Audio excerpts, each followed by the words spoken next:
पहले एक अंगरक्षक को पकड़ो। अनुवादक हेनी ट्रांसलेशंस, संपादक हेनी ट्रांसलेशंस। जब वे फैन तेनिंग के घर वापस लौटे तो रात हो चुकी थी। फैन तेनिंग ने नौकरों को स्वादिष्ट भोजन तैयार करने का आदेश दिया। उसने अपना शराब संग्रह भी निकाला। बैकानेट गोल्डन रम के अलावा उन्होंने विभिन्न ग्रहों से अन्य शराब भी एकत्र की। ये ब्रह्मांड के बारे में एक अच्छी बात थी। यहाँ कई ग्रह थे, इसलिए यहाँ कई विशेषताएं पाई जा सकती थीं। अकेले शराब में हजारों ग्रह थे जो इसे महान कियान साम्राज्य में बनाते थे, पूरे ब्रह्मांड में तो बहुत कम। बेशक ये लग्जरी उत्पाद थे। इन्हें दूर के ग्रहों से मंगाया जाना था, इसलिए कीमत बहुत ज्यादा थी। ये जानने के बाद कि वांग टेंग एक ग्रैंड मास्टर है, फैन तेनिंग और भी ज्यादा उत्साहित हो गया। ग्रैंड मास्टर अल्फ्रेड भी वहां मौजूद थे। फैन तेनिंग ने वांग टेंग को अपने गुरु के बराबर दर्जा दिया और उसके साथ बहुत सम्मान से पेश आया।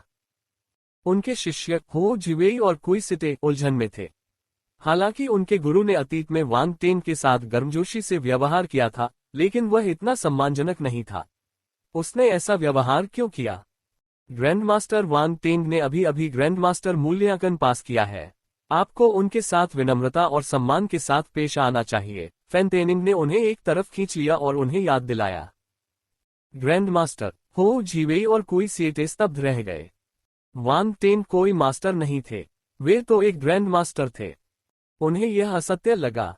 लेकिन जब उन्होंने ग्रैंड मास्टर अल्फ्रेड को वांग टेंग से ऐसे उत्साह से बात करते देखा जैसे वे दोस्त हों, तो उनके सारे संदेह दूर हो गए। वे वांग टेंग की प्रशंसा करने लगे। वह ऐसा व्यक्ति नहीं था जिससे उनकी तुलना की जा सके। हो सकता है कि शुरू में वे थोड़े नासमझ रहे हों, लेकिन अब वे अभिभूत महसूस कर रहे थे। स्थिति में अंतर ने उन्हें अदृश्य तनाव दिया। वांग टेंग को कुछ भी ध्यान नहीं आया। वह ग्रैंडमास्टर अल्फ्रेड और मास्टर फैन तेनिंग के साथ शानदार बातचीत कर रहा था। मेजबान और मेहमानों दोनों ने बहुत अच्छा समय बिताया। भोजन के अंत में वांग टेंग ने कहा, ग्रैंडमास्टर अल्फ्रेड, क्या आप किसी स्वर्ग स्तर के मार्शल योद्धा को जानते हैं? मैं उसके लिए गोलियां और हथियार बना सकता हूं, लेकिन उसे कुछ समय के लिए मेरा अंगरक्षक बनना होगा। हा, ग्रैंडमास्टर वांग टेंग, अब आप प्रसिद्ध हो गए हैं। आपको बस secondary career alliance virtual web पर अपनी जरूरतें भरनी होंगी। कई स्वर्ग मंच के मार्शल योद्धा आपके साथ काम करने के लिए तैयार होंगे। आप वर्चुअल वेब पर भी नजर डाल सकते हैं। वहां कई स्वर्ग मंच के मार्शल योद्धा डैन या हथियार की तलाश में होंगे। आप उनसे मोल तोल कर सकते हैं। ग्रैंडमास्टर अल्फ्रेड ने मुस्कुराते हुए जवाब दिया। मैं समझ गया। वांग टेंग समझ गया। याद दिलाने के लिए धन्यवाद। ये तो बस एक छोटी सी बात है। ये कुछ भी नहीं है। मैं पहले कोई कदम उठाऊंगा, ग्रैंडमास्टर अल्फ्रेड ने अपना पेट भरने के बाद कहा। ठीक है, मैं तुम्हें भेजता हूं। वांग टेंग उठ खड़ा हुआ। ग्रैंडमास्टर अल्फ्रेड ने कहा, जब आपके पास समय हो तो आप मुझसे मिलने आए। मैं वर्चुअल वेब के जरिए आपको अपना पता भेज दूंगा। एड्स बाय पेब फ्यूचर, जरूर। वांग टेंग मुस्कुराया। फैन तेनिंग, ग्रैंडमास्टर वांग टेंग का अच्छे से ख्याल रखना। अगर तुम उसके साथ अभद्र व्यवहार करोगे तो मैं तुम्हें बाहर निकाल दूंगा, ग्रैंडमास्टर अल्फ्रेड ने उसे चेतावनी दी। फैन तेनिंग उदास और परेशान था। हालांकि उसे इसकी आदत थी। जब से वह उनका शिष्य बना था, तब से वह ग्रैंडमास्टर अल्फ्रेड की छाया में रहता था। उसके गुरु हमेशा उसे बाहर निकालने की धमकी देते थे। उसकी मानसिकता बहुत अच्छी तरह से प्रशिक्षित थी। ग्रैंडमास्टर अल्फ्रेड के जाने के बाद वांग टेंग आराम करने के लिए अपने कमरे में वापस चला गया। वह ग्रैंडमास्टर अल्फ्रेड द्वारा बताए गए वर्चुअल वेब पर जाने के लिए तैयार हो गया। Round ball. वांग टेंग जमीन पर पैर मोड़कर बैठ गया और मन ही मन राउंड बॉल के लिए पुकारने लगा। क्या आपका मूल्यांकन समाप्त हो गया है? राउंड बॉल कुछ देर बाद प्रकट हुआ और उत्सुकता से पूछा। वांग टेंग को नहीं पता कि पिछले कुछ दिनों से यह कहां चला गया। ये रहस्यमय तरीके से काम कर रहा था, यहां तक कि उसके ग्रैंडमास्टर मूल्यांकन के दौरान भी दिखाई नहीं दिया। मैं पास हो गया, वांग टेंग ने कहा। ये कैसा है? राउंड बॉल ने पूछा। मैं अब ट्रिपल फील्ड ग्रैंडमास्टर हूं, वांग टेंग ने सहजता से कहा। क्या triple field grandmaster? Round ball ने चौंककर अपनी आंखें चौड़ी कर लीं। क्या तुम मजाक कर रहे हो? मैं क्यों करूंगा? अगर आपको मेरी बात पर यकीन नहीं है तो एक बार देख ले। वांग टेंग ने अपनी स्पेस रिंग से 3 टोकन निकाले। उन पर 3 अलग अलग छवियां उकेरी गई थीं, एक रून, एक भट्टी और एक हथौड़ा। वे क्रमशः रून ग्रैंड मास्टर, किमियागर ग्रैंड मास्टर और लोहार ग्रैंड मास्टर का प्रतिनिधित्व करते थे। अरे तुम ट्रिपल फील्ड ग्रैंड मास्टर क्यों हो? तुमने मुझे कुछ नहीं बताया। राउंड बॉल को 3 टोकन देखने के बाद उस पर विश्वास करना पड़ा, लेकिन वह अभी भी चकित था और उसे यह अविश्वसनीय लगा। आपने नहीं पूछा? वान टेंग ने अपनी हंसी को दबाने की पूरी कोशिश करते हुए जवाब दिया।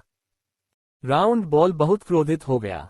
उसे एहसास हुआ कि वान टेंग का सेंस ऑफ ह्यूमर कितना खराब है। गहरी सांस लेते हुए उसने गुस्से से कहा, चूंकि तुम एक लोहार ग्रैंड मास्टर हो तो तुमने मुझे अपने लिए कवच क्यों बनाने को कहा? ओह, मैं उस समय कोई महान लोहार नहीं था। हालांकि आपकी फोर्जिंग प्रक्रिया को देखने के बाद मुझे ज्ञान प्राप्त हुआ और किसी तरह मैं सफलता प्राप्त करने में सफल रहा, वान टेंग ने कहा। उन्होंने ग्रैंडमास्टर स्तर तक पहुंचने के लिए विशेषताओं को चुनने पर भरोसा किया, लेकिन वह गलत नहीं थे। आखिरकार उन्होंने राउंड बॉल से ही विशेषताएं सीखी थीं। राउंड बॉल का गला लगभग अपनी ही लार से घुट गया। कितना क्रोधजनक! देखो वह क्या कह रहा है। Ads by pub Future. किसी तरह सफलता हासिल करने में कामयाब हो गए। क्या आप शेख ही बघार रहे हैं? वाकई बेशर्म! राउंड बॉल ने पूछा, चूंकि मैंने आपको सफलता दिलाने में मदद की है तो आप मुझे कैसे धन्यवाद देंगे? उसकी जुबान भी तीखी थी। मेरी सफलता का आपसे क्या संबंध है? मुझे आपकी बेशर्मी पर गर्व है। ऐसा लग रहा है जैसे तुम मुझे डांट रहे हो। वान टेंग ने अपनी आंखें घुमाईं। ठीक है, चलो समय बर्बाद करना बंद करें। मैं आभासी ब्रह्मांड में प्रवेश करना चाहता हूँ। ठीक है। राउंड बॉल उसे आभासी ब्रह्मांड में खींचने के लिए तैयार हो गया। रुको, मेरी पंजीकृत पहचान का उपयोग करो। इस बार अपंजीकृत पहचान का उपयोग मत करो, वान टेंग ने कहा। क्या आपने पहले ही पंजीकरण करा लिया है? राउंड बॉल आश्चर्यचकित था। वान टेंग ने मुस्कुराते हुए जवाब दिया, सेकेंडरी करियर अलायंस ने मुझे इसे सुझाने में मदद की। ये तो अच्छी बात है। ग्रेट कियान साम्राज्य में पहचान पाना आसान नहीं था। सबसे पहले राउंड बॉल ने योजना बनाई कि वान टेंग को बैरन की उपाधि मिलने के बाद साम्राज्य द्वारा मान्यता दी जाए। उस समय पहचान कोई समस्या नहीं होगी। उसने यह नहीं सोचा था कि वान टेंग बैरन की उपाधि प्राप्त करने से पहले इस मुद्दे को सुलझा लेंगे। इसमें इतनी अजीब बात क्या है? मैं एक ट्रिपल फील्ड ग्रैंडमास्टर हूँ। ट्रिपल फील्ड ग्रैंडमास्टर के वजन को कम मत समझो, वान टेंग ने कहा। देखो तुम कितने गर्वित हो। बहुत ज्यादा आत्मविश्वासी मत बनो। यह महान कियान ग्रह है। यहाँ कई दुर्जय पात्र हैं। शक्तिशाली व्यक्ति आसानी से नहीं मिलेंगे। ग्रैंडमास्टर कुछ भी नहीं है, राउंड बॉल ने कहा। हालांकि यह मानना होगा कि वान टेंग सही थे। ट्रिपल फील्ड ग्रैंडमास्टर वाकई महत्वपूर्ण थे। कोई आश्चर्य नहीं कि उन्हें पहचान मिल गई। वान टेंग ने कंधे उचका दिए। स्वाभाविक रूप से उन्हें सिर्फ इसलिए गर्व महसूस नहीं होगा क्योंकि उनके पास ट्रिपल ग्रैंडमास्टर का खिताब है। ठीक है, अंदर आ जाओ। राउंड बॉल ने उसे आभासी ब्रह्मांड में खींचने के लिए वान टेंग के पंजीकृत खाते का उपयोग किया। ये पहचान खाता पृथ्वी पर किसी की पहचान संख्या की तरह था।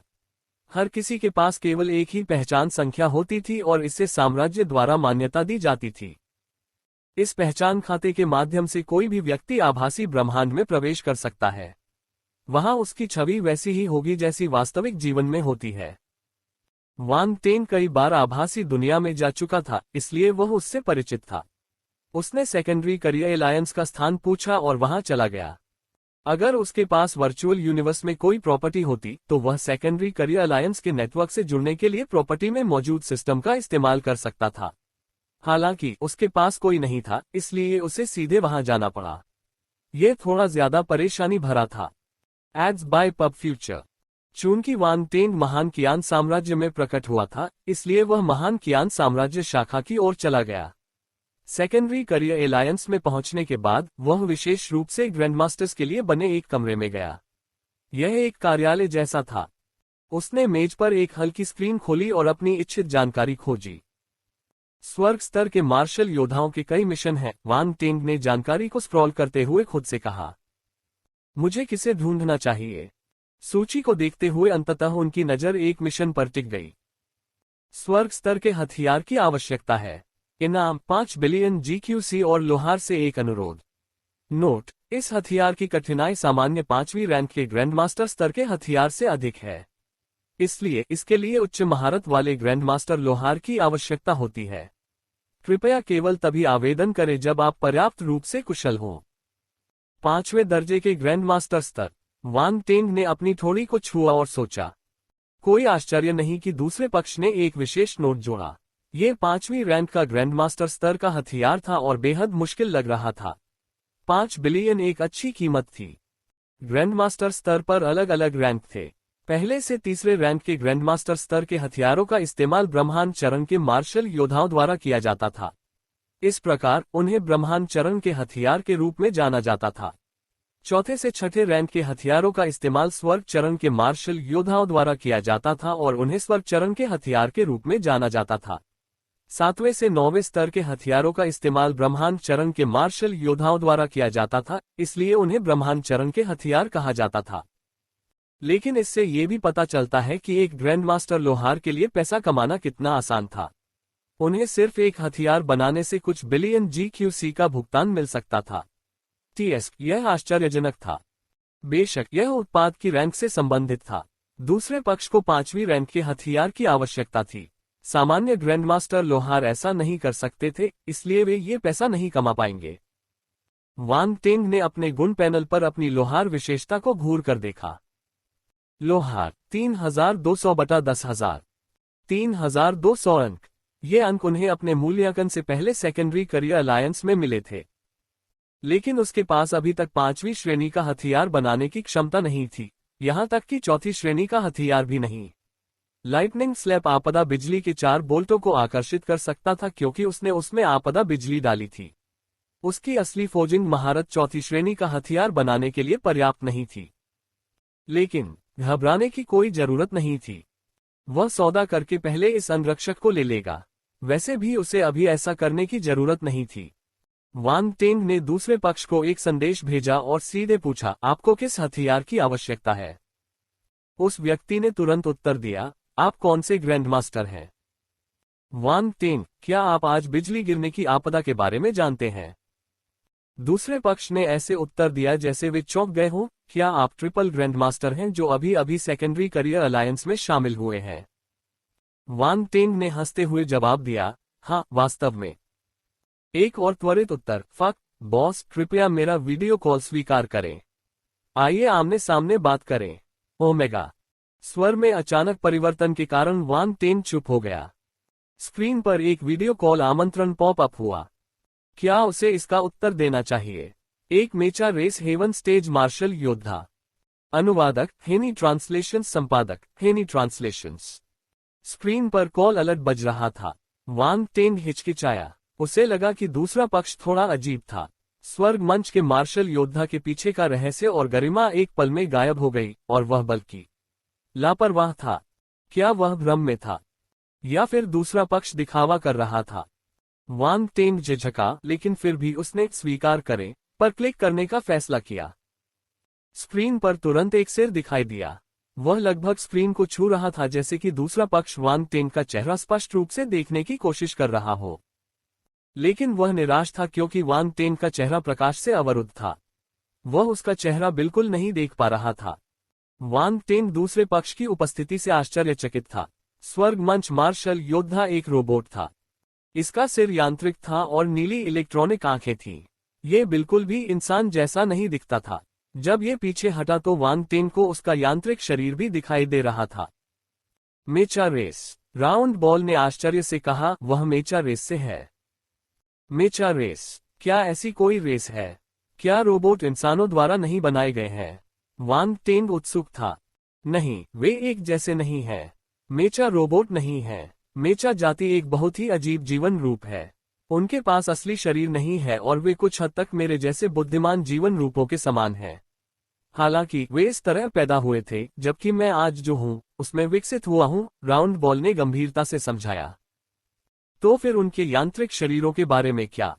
वान टेंग ने पूछा। मेचा जीवन रूप मशीनरी से पैदा होते हैं। वे खुद को यांत्रिक शरीर से जोड़ सकते हैं। वे बहुत शक्तिशाली हैं और शरीर से बहुत करीब से जुड़े हुए हैं। उनका रिश्ता मानव आत्मा और मानव शरीर के बीच के रिश्ते जैसा है। ब्रह्मांड बहुत विशाल है और आश्चर्यों से भरा है। यह आश्चर्यजनक है, वान टेंग ने कहा। भविष्य में धीरे धीरे आप इन चीजों से रूबरू होंगे। राउंड बॉल मुस्कुराया। आमतौर पर मेचा जाति के सदस्य दुर्लभ होते हैं और मानव शहर में उनकी कोई गतिविधि नहीं होती। अब मेचा का दिखाई देना आश्चर्यजनक है।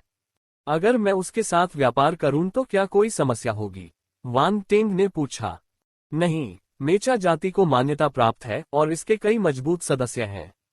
वे जो अंतरिक्ष यान बनाते हैं वे ब्रह्मांड के शक्तिशाली लोगों द्वारा अत्यधिक मांगे जाते हैं। वांग टेंग ने सिर हिलाया। इसी समय स्क्रीन से एक आवाज आई। कितना कपटपूर्ण, तुम अपना चेहरा नहीं दिखा रहे हो। रोबोट ने मुंह बनाया। उसकी आवाज इंसानों से अलग नहीं थी, उसमें जरा भी यांत्रिक स्वर नहीं था, जो थोड़ा बेमिल लग रहा था। Ads by pub Future. मुझे खेद है, मेरी पहचान थोड़ी संवेदनशील है और इस समय इसका खुलासा करना उचित नहीं है, वांग टेंग ने स्पष्टीकरण दिया। मेचा स्वर्ग मंच मार्शल योद्धा की नीली इलेक्ट्रॉनिक आंखें घूम गईं। ये ठीक है, जब तक आप उन चीजों को बना सकते हैं जो मैं चाहता हूं। जब बात व्यवसाय की आती तो वह गंभीर हो जाते और उनका व्यवहार चहकने वाला नहीं रह जाता। तुम्हें क्या चाहिए, मुझे दिखाओ। यही है। मेचा स्वर्ग मंच मार्शल योद्धा ने एक छोटा काला बॉक्स निकाला। यह क्या है? वांग टेंग ने भौहें सिकोड़ी। ये स्पष्टतः कोई पारंपरिक हथियार नहीं था और इसकी कठिनाई भी कम नहीं थी। ये 1000 आयुध पोत है जिसे मेरे जैसे मेचा जाति के सदस्यों ने बनाया है। ये संभवतः 5वीं रैंक के ग्रैंडमास्टर स्तर का है। मुझे चाहिए कि तुम इसे मेरे लिए बनाओ, मेचा स्वर्ग मंच मार्शल योद्धा ने कहा। ठीक है, वांग टेंग ने सिर हिलाया। क्या आप इसकी पुष्टि नहीं करेंगे कि क्या आप इसे बना सकते हैं? मेचा स्वर्ग मंच मार्शल योद्धा ने आश्चर्य से पूछा। इसकी कोई जरूरत नहीं है। जब तक ये ग्रैंड मास्टर स्तर का हथियार है मैं इसे बना सकता हूं, वांग टेंग ने शांति से उत्तर दिया। ओह, इतना आत्मविश्वास! मेचा स्वर्ग मंच मार्शल योद्धा ने वांग टेंग को बड़ी दिलचस्पी से देखा। अगर मैं इसे जाली बनाऊं तो तुम्हें मुझसे एक बात का वादा करना होगा। कोई समस्या नहीं, ये विवरण आध्यात्मिक अनुबंध में लिखे जा सकते हैं। बेशक आपकी शर्तें समतुल्यता के सिद्धांत का पालन करनी चाहिए। यदि आप मुझे मरने के लिए कह रहे हैं तो मैं ऐसा नहीं करूंगा। चिंता मत करो, मुझे पता है, वांग टेंग ने सिर हिलाया। बहुत अच्छा, मैं आध्यात्मिक अनुबंध पर हस्ताक्षर करने के लिए कल सेकेंडरी करियर अलायंस में आपका इंतजार करूंगा, मेचा स्वर्ग मंच मार्शल योद्धा ने कहा। बात करने के बाद दोनों ऑफलाइन हो गए। वांग टेंग ने असली दुनिया में अपनी आंखें खोली और राउंड बॉल की आवाज सुनी। वांग टेंग, आपको मेचा हेवन स्टेज मार्शल योद्धा के साथ काम करते समय सावधान रहना चाहिए। मैं इसे कैसे कहूं? मेचा जाति काफी रहस्यमय है, खासकर वे चीजें जो उनके द्वारा बनाई गई हैं। वे दुनिया भर में शायद ही कभी प्रसारित होते हैं। आप शायद नहीं जानते कि उस छोटे से काले बॉक्स में क्या रहस्य छिपे हैं। सावधान रहें। ओह, ऐसी भी चीजें होती हैं। वांग टेंग ने भौहें सिकुड़ी। लगता है ये काफी परेशानी वाली बात है। राउंड बॉल ने कहा, चलिए देखते हैं कि कल आध्यात्मिक अनुबंध की विषय वस्तु क्या होगी। अगर आध्यात्मिक अनुबंध में ये स्पष्ट रूप से लिखा है तो कोई खास समस्या नहीं होनी चाहिए। आपका मतलब है कि इसमें एक खंड होगा जो कहता है कि मुझे आध्यात्मिक अनुबंध में छोटे काले बॉक्स के रहस्यों को छिपाना चाहिए? वांग टेंग ने पूछा। हाँ। वांग टेंग ने सिर हिलाया, उसकी आंखें चमक रही थीं। कुछ देर सोचने के बाद उसने कुछ और नहीं कहा और अगले दिन तक इंतजार करने का फैसला किया कि क्या होगा। फिर उसने लाइटनिंग स्लैब निकाला। हथियार बनाने के बाद उसने कभी उस पर ध्यान नहीं दिया था। तब उसे लगा कि यह थोड़ा अलग है, लेकिन उसने इस पर ध्यान नहीं दिया। अब जब उसके पास कुछ समय था तो उसने इसका अध्ययन करने के लिए इसे बाहर निकाला। यह एक ऐसा खजाना था जिसे बनाने में उसने बहुत मेहनत की थी। हाँ, जैसे ही वह इसे बाहर निकाल रहा था, राउंड बॉल, जो जाने वाला था, ने हल्की खर्राट भरी। यह एक ग्रैंडमास्टर लोहार था और कोई साधारण ग्रैंडमास्टर नहीं था। बस एक नजर में वह उसमें से कुछ देख सकता था। क्या तुम्हें कुछ मिला? वांग टेंग ने पूछा। राउंड बॉल ने जवाब देने में जल्दबाजी नहीं की और पूछा, आपने इसे जाली बनाया है? ये सही है, ये ग्रैंडमास्टर मूल्यांकन के लिए मेरा काम है। मुझे याद है तुम्हारे पास एक ईंट थी, क्या तुमने उसे वापस भट्टी में डाल दिया? राउंड बॉल ने अजीब भाव से कहा। खांसी, ये बात नहीं है। वांग टेंग ने अपना गला साफ किया। यह एक सील माना जाता है, लेकिन ये थोड़ा अपरंपरागत दिखता है। मौन NOWELBEIN.CO। अपरंपरागत से आपका क्या मतलब है? क्या तुम सोचते हो कि मैं अंधा हूं? राउंड बॉल ने वांग टेन की ओर आंखें घुमाई। क्या तुमने उस ईंट में कुछ मिलाया है? मुझे स्वर्गीय शक्ति का आभास क्यों हो रहा है? क्या आप इसे महसूस कर सकते हैं? वांग टेंग आश्चर्यचकित था, लेकिन उसने इसे छिपाया नहीं। मैंने थोड़ी सी विपत्ति बिजली डाली और बिजली के थप्पड़ ने इसे अवशोषित कर लिया। कोई आश्चर्य नहीं। राउंड बॉल हैरान रह गया। उसके चेहरे पर आश्चर्य की झलक थी। तुम बहुत साहसी हो। तुमने वास्तव में अपने हथियार में आपदा बिजली जोड़ने की हिम्मत की और इससे मारे जाने से नहीं डरे। मेरे होते हुए यह मुझ पर कैसे हमला कर सकता है? वांग टेंग ने शांति से उत्तर दिया। तुम बहुत घमंडी हो। ये ठीक नहीं है। तुम्हें यह विपत्ति बिजली कहाँ से मिली? राउंड बॉल ने अचानक प्रतिक्रिया व्यक्त की और फिर से पूछा। मुझे यह आपदा के दौरान मिला। वांग टेंग ने बिना पलक झपकाए झांसा देना शुरू कर दिया। हे भगवान, तुम अच्छे हो। राउंड बॉल वांग टेंग से वाकई बहुत प्रभावित हुआ। उसने वाकई आपदा बिजली का इस्तेमाल करने की हिम्मत की। असली लोहे का सिर। सवाल यह है कि आपने ये कैसे किया? आप वास्तव में आपदा बिजली प्राप्त करने में कामयाब रहे। राउंड बॉल जिज्ञासा और सवालों से भरा था। तुम जानना चाहते हो? वांग टेंग ने राउंड बॉल की आंखों में उत्सुकता देखकर हंसते हुए कहा। यह एक रहस्य है। फक। राउंड बॉल ने उसकी ओर बीच वाली उंगली दिखाई। वांग टेंग को इसकी परवाह नहीं थी। दोनों ने बिजली के थप्पड़ को घेर लिया और उसका अध्ययन करना शुरू कर दिया। लाइटनिंग स्लैप सिर्फ चौथे दर्जे के ग्रैंडमास्टर स्तर तक सीमित नहीं है। मुझे लगता है कि इसमें और भी विकास की गुंजाइश है। राउंड बॉल ने उसे बहुत देर तक घूरते हुए कहा और अपनी ठुड्डी को रगड़ते हुए कहा। मुझे भी ऐसा ही लगता है। जब तक यह आपदा बिजली को अवशोषित करता रहेगा, तब तक हमारे लिए कोई अप्रत्याशित आश्चर्य अवश्य होगा। वांग टेंग ने सिर हिलाया। जैसे ही उसने कहा, उसने बिजली के थप्पड़ में बिजली की शक्ति का एक निशान भेजा और इसकी सतह पर बिजली के पैटर्न चमकने लगे। इसकी सतह पर अनगिनत बिजली के बोल्ट टिमटिमा रहे थे। अगर आप ध्यान से देखें तो पाएंगे कि वहां एक अलग तरह की बिजली के निशान थे। वे सामान्य बिजली से कई गुना ज्यादा भयावह थे। कैलेमिटी लाइटनिंग वाकई असाधारण है। मैंने कभी नहीं सोचा था कि अनजाने में किया गया कोई काम इतना बढ़िया हथियार बन जाएगा। राउंड बॉल ने कहा। वांग टेंग मुस्कुराया और बिजली के थप्पड़ का परीक्षण करना बंद कर दिया। आखिरकार वह फैन तेनिंग के घर में था। अगर वह लापरवाह होता तो पूरा घर बर्बाद हो जाता। बिजली के थप्पड़ को रखते हुए वह एक बार फिर प्रशिक्षण के लिए आभासी ब्रह्मांड में प्रवेश कर गया। इस बार वह एक अपंजीकृत निवासी के रूप में प्रवेश किया और सीधे जंगल में दिखाई दिया। फिर उसने शिकार करने और विशेषताओं को इकट्ठा करने की एक मौन यात्रा शुरू की। यह एक और व्यस्त रात थी। एक रात की शांति और जागने के बाद वांग टेंग ने अपना नाश्ता समाप्त किया और फैन तेनिंग के साथ सेकेंडरी करियर एलायंस की ओर चल पड़ा। अब वह सेकेंडरी करियर एलायंस का ग्रैंड मास्टर था और उसके पास एक निजी प्रतीक्षा कक्ष था। उसे केवल मेचा हेवन स्टेज मार्शल योद्धा के आने का इंतजार करना था। फैन तेनिंग को इस बात से ईर्ष्या हुई। ये ग्रैंडमास्टर का स्टेटस सिंबल था। यह एक यथार्थवादी दुनिया थी। अगर आपके पास रुतबा और प्रभाव होता तो आप सबसे अलग दिखते और हर कोई आपका सम्मान करता। वांग टेंग चुपचाप प्रतीक्षा कक्ष में प्रतीक्षा कर रहा था और अपनी मौफ प्रतिभा का उपयोग करके अपना रूप बदल लिया।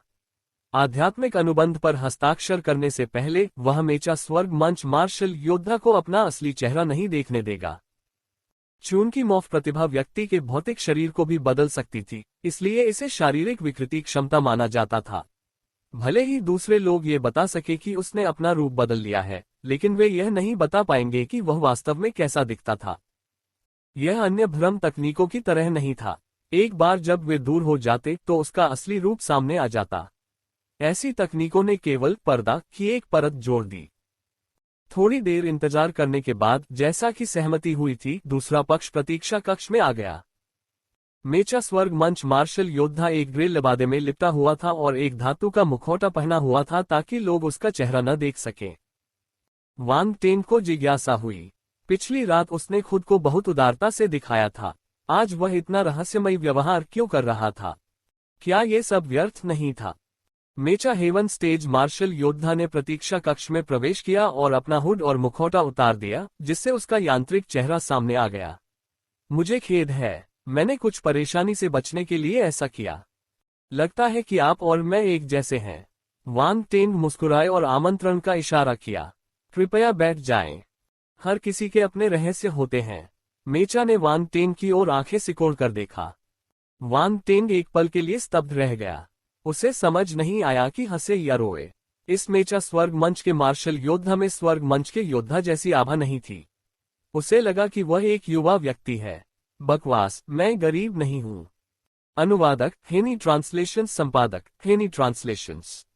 वांग टेंग इस मेचा स्वर्ग मंच मार्शल योद्धा से किसी भी शक्तिशाली आभा को महसूस नहीं कर सका। अगर वह साधारण मार्शल योद्धाओं के झुंड के बीच छिप जाता तो वह उसे नोटिस नहीं कर पाता। बेशक ऐसा तब होता जब वह अपनी आध्यात्मिक दृष्टि का उपयोग नहीं करता, जिसके द्वारा वह मार्शल योद्धा के शरीर में अपार शक्ति को देख सकता था।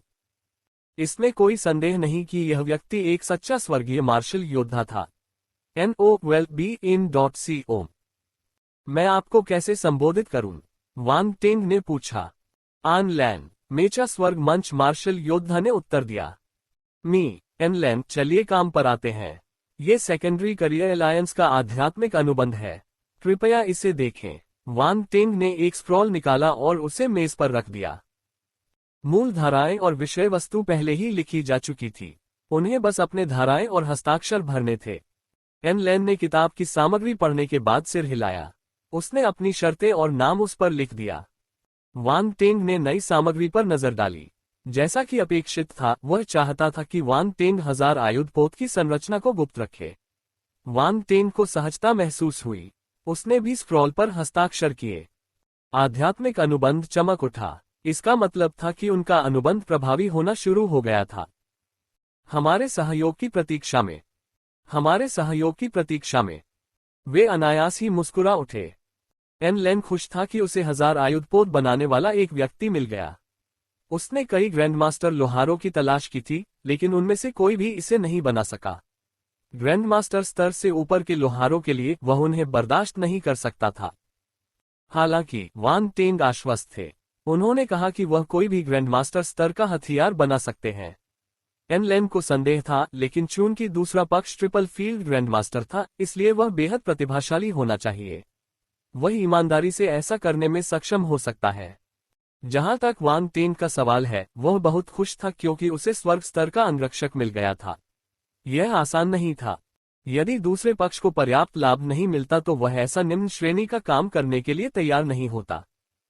दोनों के अपने अपने उद्देश्य थे, अपने अपने बुरे इरादे थे। चूंकि उन्होंने आध्यात्मिक अनुबंध पर हस्ताक्षर किए थे, इसलिए वांग टेंग मामले को ठीक से सुलझा लेंगे। इस तरह दूसरा पक्ष स्वेच्छा से उनका अंगरक्षक बन जाएगा।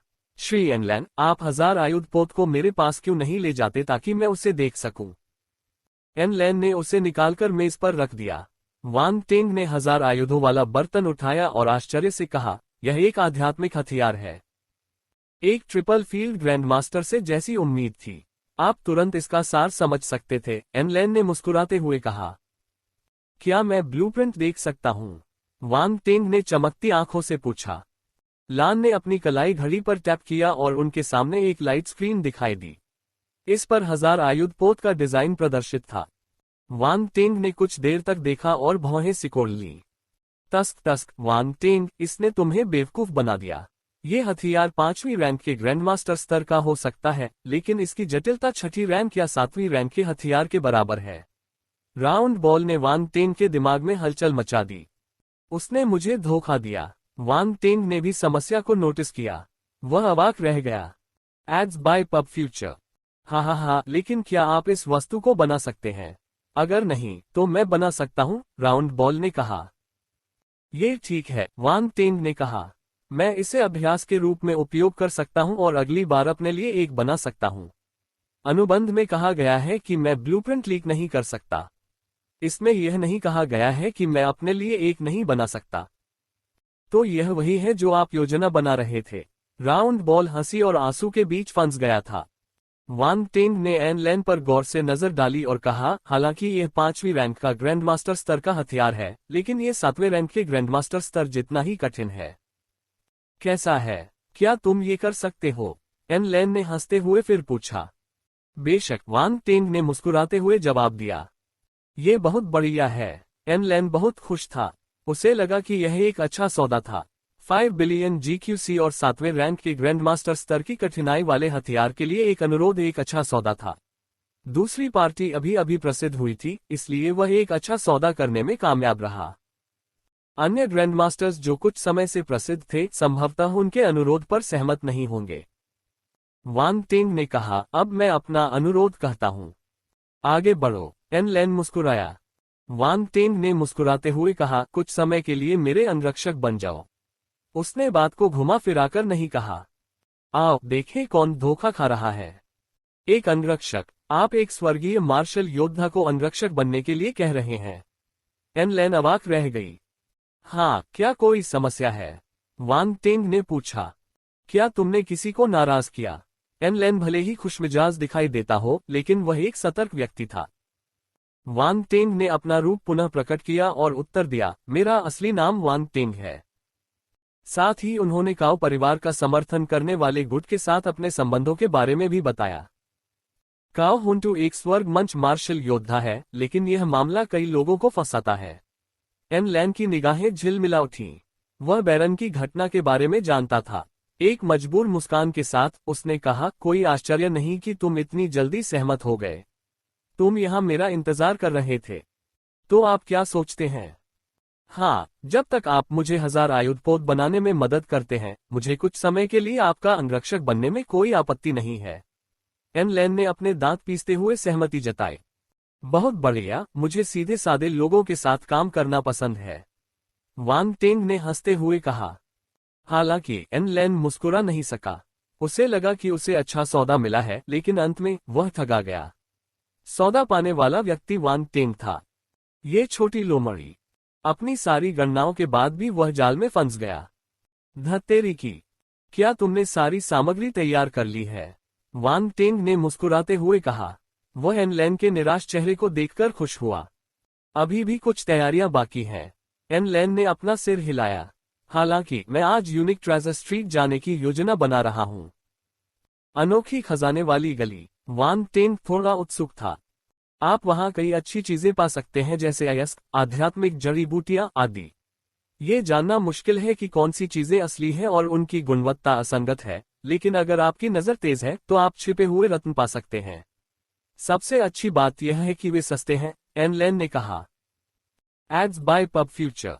क्या तुम गरीब हो? वांग टेंग ने अजीब ढंग से पूछा। बकवास, मैं गरीब नहीं हूं। मैंने हजारों आर्मामेंट्स वेसल की वजह से सिर्फ अपना बजट पार कर लिया। एन लैन ने तुरंत मना कर दिया। वह थोड़ा निराश लग रहा था। ग्रैंड मास्टर अच्छे होते हैं। आपके लिए पैसा कमाना बहुत आसान है, उसने ईर्ष्या भरे लहजे में कहा। तुम मजाक कर रहे हो। हमारा पैसा आसानी से नहीं आता। इस 1000 आयुध पोत को देखो। इसे बनाने के लिए मुझे अपने दिमाग की कोशिकाओं और बहुत सारी ऊर्जा का उपयोग करना होगा। ये कठिन परिश्रम है। पैसा कमाना आसान नहीं है। वांग टेंग ने अपना सिर हिलाया और विलाप किया। एन लैन। ये वांग टेंग उससे भी अधिक बेशर्म लग रहा था। 2 मिस्टर एन लैन, मुझे आपके साथ यूनिक ट्रेजर स्ट्रीट तक चलने दीजिए। अब मैं उत्सुक हूं। ये बहुत बढ़िया है। ग्रैंड मास्टर वांग टेंग, आप एक ग्रैंड मास्टर लोहार हैं, इसलिए आपको सभी प्रकार के अयस्कों से परिचित होना चाहिए। आपको बाद में मेरी मदद करनी चाहिए, एन लैन ने खुशी से कहा। जब तक आप भुगतान करते रहेंगे तब तक कोई समस्या नहीं होगी। वांग टेंग उठकर बाहर चला गया। एन लैन ##1। वे दोनों सेकेंडरी करियर अलायंस से निकलकर यूनिक ट्रेजर स्ट्रीट की ओर चल पड़े। यूनिक ट्रेजर स्ट्रीट ज्यादा दूर नहीं थी। ये कुनबु जिले के ठीक बगल में था, इसलिए उन्हें किसी परिवहन की जरूरत नहीं थी। वहां तक पैदल जाने में 10 मिनट लग गए। जल्द ही अनोखी खजाना स्ट्रीट वांग टेंग के सामने प्रकट हुई। पहली नजर में उसे लगा कि यह एक चहल पहल वाली सड़क है। बहुत से लोग इधर उधर टहल रहे हैं। ये सड़क खचाखच भरी हुई है। एन लैन के नेतृत्व में वे लोगों की धारा के पीछे पीछे सड़क पर आ गए। वहां हर तरह की दुकानें और स्टॉल लगे हुए थे, जिनमें तरह तरह की चीजें प्रदर्शित थीं। अयस्क आध्यात्मिक जड़ी बूटियां, स्टार कोर और स्टार हड्डियां और अलग अलग हथियार आंखों को चकाचौंध कर रहे थे। लेकिन गुणवत्ता असंगत थी, जिससे धोखा खाना आसान था। ये सड़क वांग टेन को धरती की सबसे मशहूर प्राचीन सड़क की याद दिलाती थी। बहुत से लोग खजाने की तलाश में वहां जाते थे, उम्मीद करते थे कि कम कीमत में कोई खजाना मिल जाएगा और वे ज्यादा कमा सकेंगे। आखिरकार हर योद्धा अमीर नहीं होता। एन लैन जैसे कई गरीब लोग भी थे। एन लैन को नहीं पता था कि वांग टेंग ने उससे पहले ही गरीब आदमी का टैग दे दिया था। वह सड़कों पर घूमते हुए अच्छे मूड में था। वह शायद अक्सर आता था, इसलिए वह इस जगह से परिचित था। वांग टेंग ने अपने आसपास का नजारा देखते हुए उसका पीछा किया। वह उत्सुक था। अचानक सड़क पर तैरते कुछ बुलबुले ने उसका ध्यान आकर्षित किया। आश्चर्यचकित होकर उसने अपनी भौहें ऊपर उठाईं। उसे उम्मीद नहीं थी कि यहाँ बुलबुले दिखाई देंगे।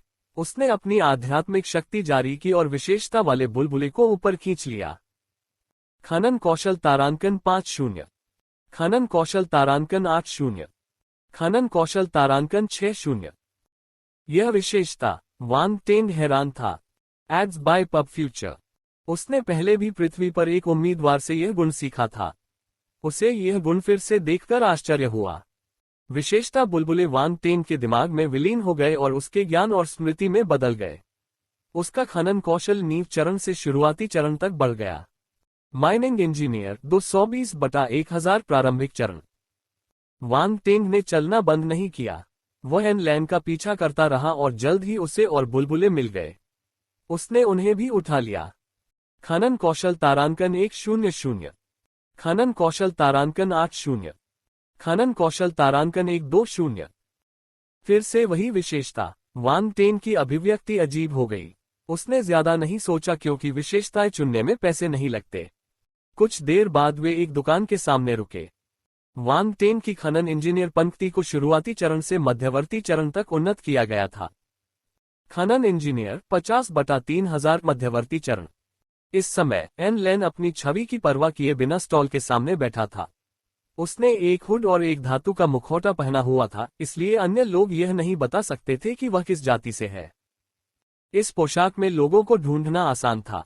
ज्यादातर लोग अपनी पहचान उजागर नहीं करना चाहते थे। इस स्टॉल का मालिक लोमड़ी जाति से था। उसके पीछे एक लाल पूंछ दिखाई दे रही थी। वह सुंदर था, लेकिन जब वह मुस्कुराता था तो थोड़ा चालाक दिखता था। कृपया एक नजर डालें। अगर आपको कुछ चाहिए तो आप मुझसे पूछ सकते हैं। एन लैन ने सिर हिलाया। अयस्कों को देखते हुए वह थोड़ा ठंडा और उदासीन दिखाई दिया। इस स्टॉल में एक प्रकार का अयस्क था जिसे क्रिम्सन कॉन्स्टेलेशन ब्रॉन्ज कहा जाता था। ये 1000 आयुध पोत के लिए सामग्री में से एक था, इसलिए एन लैन यहाँ निरीक्षण करने के लिए रुक गया। हालांकि ये क्रिम्सन नक्षत्र कांस्य केवल आंशिक रूप से काटे गए थे। ऐसा लग सकता है कि पूरा अयस्क कांस्य से भरा हुआ था, लेकिन वास्तव में इसने केवल एक छोटा सा हिस्सा लिया था। इसका बस एक छोटा सा हिस्सा हो सकता है। खराब ज्ञान और दृष्टि वाला कोई भी व्यक्ति केवल दोषपूर्ण सामान ही खरीद सकता है। इस सड़क पर सामान खरीदते समय किसी भी तरह के उपकरण की अनुमति नहीं थी। आपको अपने अनुभव और योग्यता पर ही निर्भर रहना पड़ता था। क्या ये पत्थर जुआ नहीं है? वांग टेंग ने भौहें सिकोड़ी। एन लैन ने अयस्कों को घूरते हुए अपनी भौहें सिकोड़ ली। उसने आवाज के जरिए वांग टेंग से पूछा, किसमें बेहतर सामग्री है? वांग टेंग अपनी आंखों की सहायता से अयस्क की आंतरिक संरचना को देखना चाहता था। इस तरह वो तुरंत जान जाता कि कौन सी चीज उन्हें ज्यादा पैसे कमाएगी और कौन सी खराब है। हालांकि उसने अभी अभी खनन की कुछ विशेषताएं सीखी थी, इसलिए वह उन्हें आजमाना चाहता था। खनन इंजीनियर की मुख्य योग्यता अयस्कों की खोज करना था। वह सभी प्रकार के अयस्कों को समझता था और सतह से ही अयस्क का वास्तविक मूल्य देख सकता था। वांग टेंग ने खदान में मौजूद अयस्कों का मूल्यांकन करने के लिए खनन इंजीनियर के ज्ञान और अनुभव का इस्तेमाल किया। उसकी नजर चमक उठी और आखिरकार एक फुटबॉल के आकार के दोगुने अयस्क पर जाकर रुक गई। सतह पर मौजूद पैटर्न और रंग से इस अयस्क के अंदर क्रिम्सन कॉन्स्टेलेशन कांस्य होने की सबसे अधिक संभावना थी। ये टुकड़ा। जब एन लैन ने वांग टेंग की नजर देखी तो उसने आवाज के जरिए पूछा। सुरक्षा के लिए वांग टेंग ने तुरंत जवाब नहीं दिया। उसने फिर भी अपनी सार की आंखों को सक्रिय किया और अयस्क को देखा। मालिक, यह अयस्क कितने का है? एक व्यक्ति स्टॉल के सामने बैठ गया और उस अयस्क को थपथपाया। वांग टेंग और एन लैन ने उसकी ओर देखा। काओ गुवान। वांग टेंग दंग रह गया। क्या तुम यहाँ खजाने की तलाश में आए हो क्योंकि तुम गरीब हो? काओ गुवान वांग टेंग के लिए आया था, उसने व्यंग्य किया। 2। वांग टेंग ने उसे अजीब नजर से देखा। काओ परिवार, काओ जियाओ जियाओ। अनुवादक हेनी ट्रांसलेशन, संपादक हेनी ट्रांसलेशंस। माहौल अजीब हो गया। आन लैन को दुख हुआ। क्या वह गरीब था? बकवास। स्वर्ग स्तर के योद्धा के रूप में वह गरीब कैसे हो सकता है? वह गरीब नहीं था, बिल्कुल नहीं।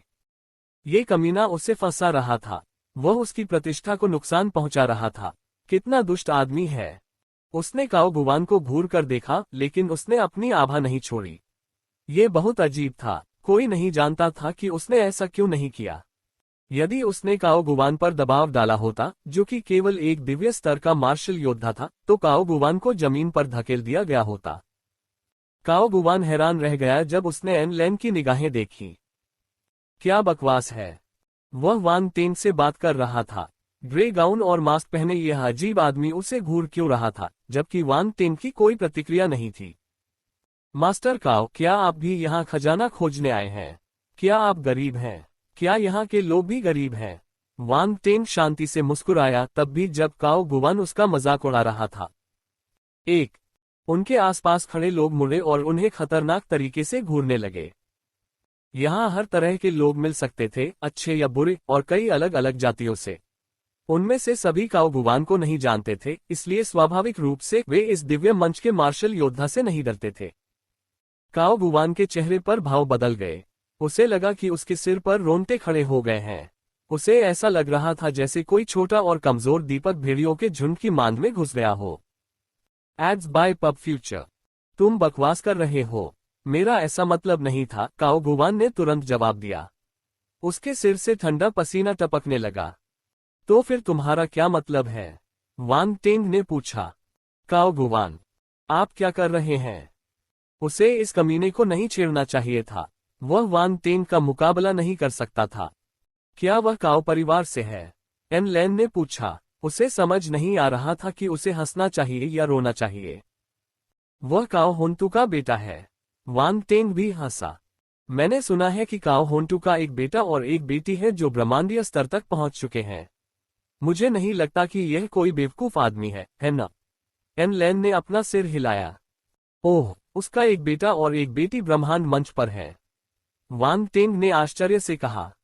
यह कोई अजीब बात नहीं है। अगर आप संसाधन लगाने को तैयार हैं, तो थोड़ी सी प्रतिभा वाला कोई भी व्यक्ति ब्रह्मांड के मंच तक पहुंच सकता है, एन लैन ने जवाब दिया। काओ गुवान, यह क्या है? वांग टेंग अवाक रह गया। क्या यह स्पष्ट नहीं है? वह मूर्ख है? एन लैन ने उससे पूछा। वे दोनों काओ गुवान की परवाह किए बिना शांति से बातचीत कर रहे थे। बेवकूफ। काओ गुवान का चेहरा काला पड़ गया। ये शब्द उसके दिमाग में गूंजता रहा। किसी ने कहा कि वह मूर्ख है। 1। यह अस्वीकार्य था। सबसे बड़े बेटे के रूप में उसे इस बात का दुख था कि उसके छोटे भाई और बहन उससे आगे निकल गए। अब कोई दिन दहाड़े उसका मजाक उड़ा रहा था। वह गुस्से से कांप उठा। वांग टेंग की वजह से उसे काओ होंटू से डांट पड़ी और उसके पारिवारिक मामलों से निपटने का अधिकार छीन लिया गया। उसे अपने कमरे में आत्मचिंतन करने के लिए मजबूर होना पड़ा। आज उसने अपने पिता से बहुत देर तक विनती की, इससे पहले कि उसे बाहर आकर ताज़ी हवा खाने का मौका मिले। संयोग से उसकी मुलाकात अपने दुश्मन वांग टेंग से हुई और वह बदला लेने के लिए उसे अपमानित करना चाहता था। फिर भी अंत में उसे ही अपमानित होना पड़ा। Ads by pub Future. लेकिन वांग टेंग को दोष नहीं दिया जा सकता था। एन लैन की भी जबान तीखी थी। काओ गुवान ने उसे गरीब कहा तो उसने उसे बेवकूफ कहकर जवाब दिया। क्या स्वर्ग के सभी योद्धा इतने ही व्यावहारिक थे? गुस्सा मत हो, हम सिर्फ सच बोल रहे हैं। वांग टेंग को एन लैन के साथ सहयोग करने में कोई आपत्ति नहीं थी। बोलते समय उसने काओ गुवान की तरफ देखा। पफट। उनके चारों ओर हल्की हंसी की आवाजें सुनाई देने लगी, जिससे काओ गुवान का गुस्सा भड़क उठा।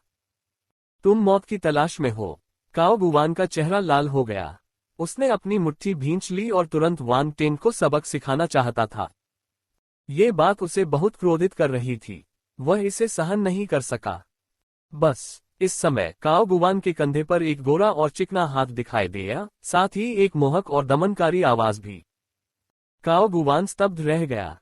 वह एक पिचके हुए गुब्बारे की तरह था और उसने चौंककर उस व्यक्ति की ओर देखा।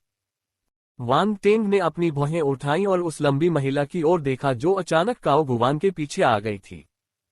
वह महिला सुंदर और दुबली पतली थी। उसकी टाइट फिटिंग बैंगनी युद्ध वर्दी उसके फिगर को और भी निखार रही थी। उसके पीछे एक बड़ा ब्लेड था। ब्लेड उसकी ऊंचाई का लगभग 2/3 था। कोई म्यान नहीं था, इसलिए तेज ब्लेड उसकी पीठ और कूल्हों पर चिपका हुआ था। वान टेंग को डर था कि लंबा ब्लेड उसकी पैंट को काट देगा। और ब्रह्मांड मंच।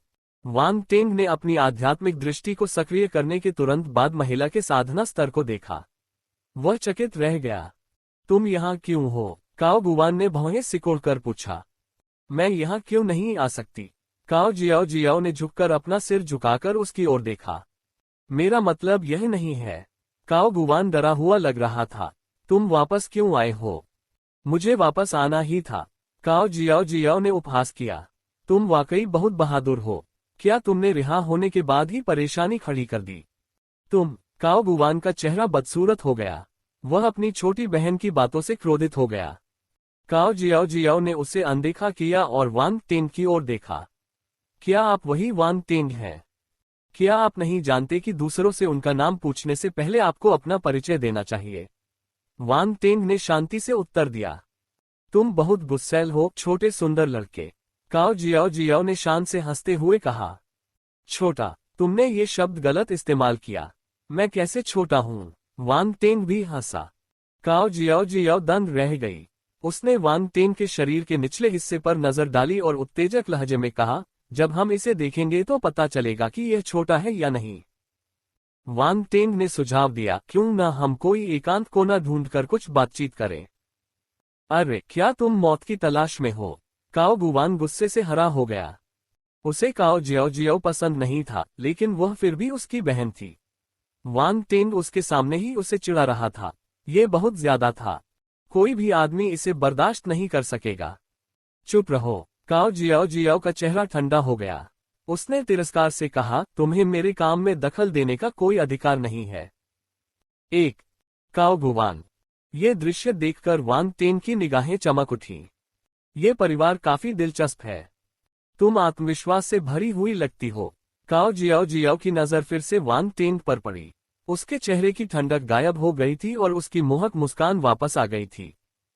मैं आश्वस्त हूं क्योंकि मैं काओ परिवार का सामना कर रहा हूं। वान टेंग भी मुस्कुराया। मैं भी मुस्कुराना जानता हूं। देखते हैं किसकी मुस्कान ज्यादा अच्छी है। काओ गुवान के चेहरे पर गुस्सा साफ झलक रहा था। हालांकि वह वान टेंग पर चिल्लाना चाहता था, लेकिन काओ जियाओ जियाओ का चेहरा देखते ही उसके शब्द गले में अटक गए। NOWELBEIN.CO। काओ परिवार से काओ जियाओ जियाओ। काओ जियाओ जियाओ ने वान टेंग को गौर से देखा और अपना हाथ बढ़ाया। वान टेंग आश्चर्यचकित था, लेकिन फिर भी उसने उसका हाथ मिलाना स्वीकार कर लिया। मेरे पिता ने तुम्हें कल हमारे घर आमंत्रित किया है। काओ जियाओ जियाओ ने उसका हाथ वापस खींचते हुए कहा। मुझे आमंत्रित करो। वान टेंग आश्चर्यचकित था। हाँ, आप बैरन नांगोंग के उत्तराधिकारी हैं। मेरे पिता बैरन नांगोंग के शिष्य हैं, इसलिए हम एक परिवार हैं। आप बहुत दूर से आए हैं और हम आपको भोजन के लिए आमंत्रित करने के बारे में सोच रहे हैं। क्या आपको कोई आपत्ति है? काओ जियाओ जियाओ ने सहजता से पूछा। समझ में आता है। वान टेंग ने अपनी ठोड़ी को छुआ और मुस्कुराया। मुझे लगता है कि आपको अस्वीकार करना अपमानजनक होगा। फसल, एक विशाल फसल। अनुवादक हेनी ट्रांसलेशन, संपादक हेनी ट्रांसलेशंस। तो फिर मामला तय हो गया। काओ जियाओ जियाओ ने अपनी आंखें सिकोड़ ली। उसे उम्मीद नहीं थी कि वान टेंग इतनी जल्दी सहमत हो जाएगा। यह आत्मविश्वास पाने जितना सरल नहीं था।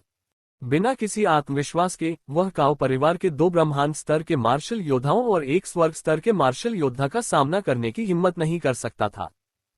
उसे विश्वास नहीं हुआ कि इतने लंबे समय तक ग्रेट कियान सिटी में रहने के बाद भी उसने काओ परिवार की स्थिति के बारे में पूछताछ नहीं की। ठीक है, मैं अपना वचन निभाऊंगा और वहां पहुंचूंगा। चिंता मत करो, मैं भागूंगा नहीं। वान टेंग ने हंसते हुए कहा। तो क्या आप सभी खरीद रहे हैं? अगर नहीं खरीद रहे हैं तो मुझे अपना काम करने से मत रोकिए। लोमड़ी दौड़ के मालिक नाखुश थे और उन्होंने उनसे आग्रह किया, आप यह अयस्क खरीद रहे हैं? काओ जियाओ ने स्टॉल पर नजर डाली और पूछा, मैं बस इधर उधर देख रहा हूँ। वांग टेन की आंखें चमक उठी जब उसने जवाब दिया, मैं अयस्क का ये टुकड़ा ले लूंगा। काओ गुवान ने लोमड़ी दौड़ के बॉस की ओर देखा और पूछा, ये कितने का है? 30 मिलियन GQC। लोमड़ी दौड़ के मालिक ने अपनी आंखें घुमाए और 3 उंगलियां उठाई। 30 मिलियन? तुम बैंक लूट सकते हो। इतना बड़ा क्रिम्सन कॉन्स्टेलेशन कांस्य का टुकड़ा 30 मिलियन से थोड़ा ज्यादा का है। तुम में जुए के पत्थर को 30 मिलियन में बेचने की हिम्मत है? काओ गुवान ने गुस्से से देखा। वह सिर्फ वांग टेन को उसके मौके से वंचित करना चाहता था और ठगा जाना चाहता था। आप ऐसा नहीं कह सकते। इन दोनों को यह अयस्क बहुत पसंद आया, जिसका मतलब है कि यह अनोखा है। हो सकता है कि यह शुद्ध क्रिम्सन नक्षत्र कांस्य न हो, लेकिन जुए का पत्थर मिलना इस संभावना पर दांव लगाने जैसा है। लोमड़ी जाति को कोई परेशानी नहीं हुई और उसने वांग टेन की ओर मुस्कुरा दिया। आप सहमत हैं? आप बस कीमत बढ़ा रहे हैं, काओ गुवान ने गुस्से से कहा। मुझे लगता है कि बॉस ने जो कहा वह सही था। चूंकि यंग मास्टर काओ इतने अमीर हैं, इसलिए 30 मिलियन आपके लिए कोई समस्या नहीं होनी चाहिए। वांग टेन मुस्कुराया। मैं? काओ गुवान अवाक रह गया।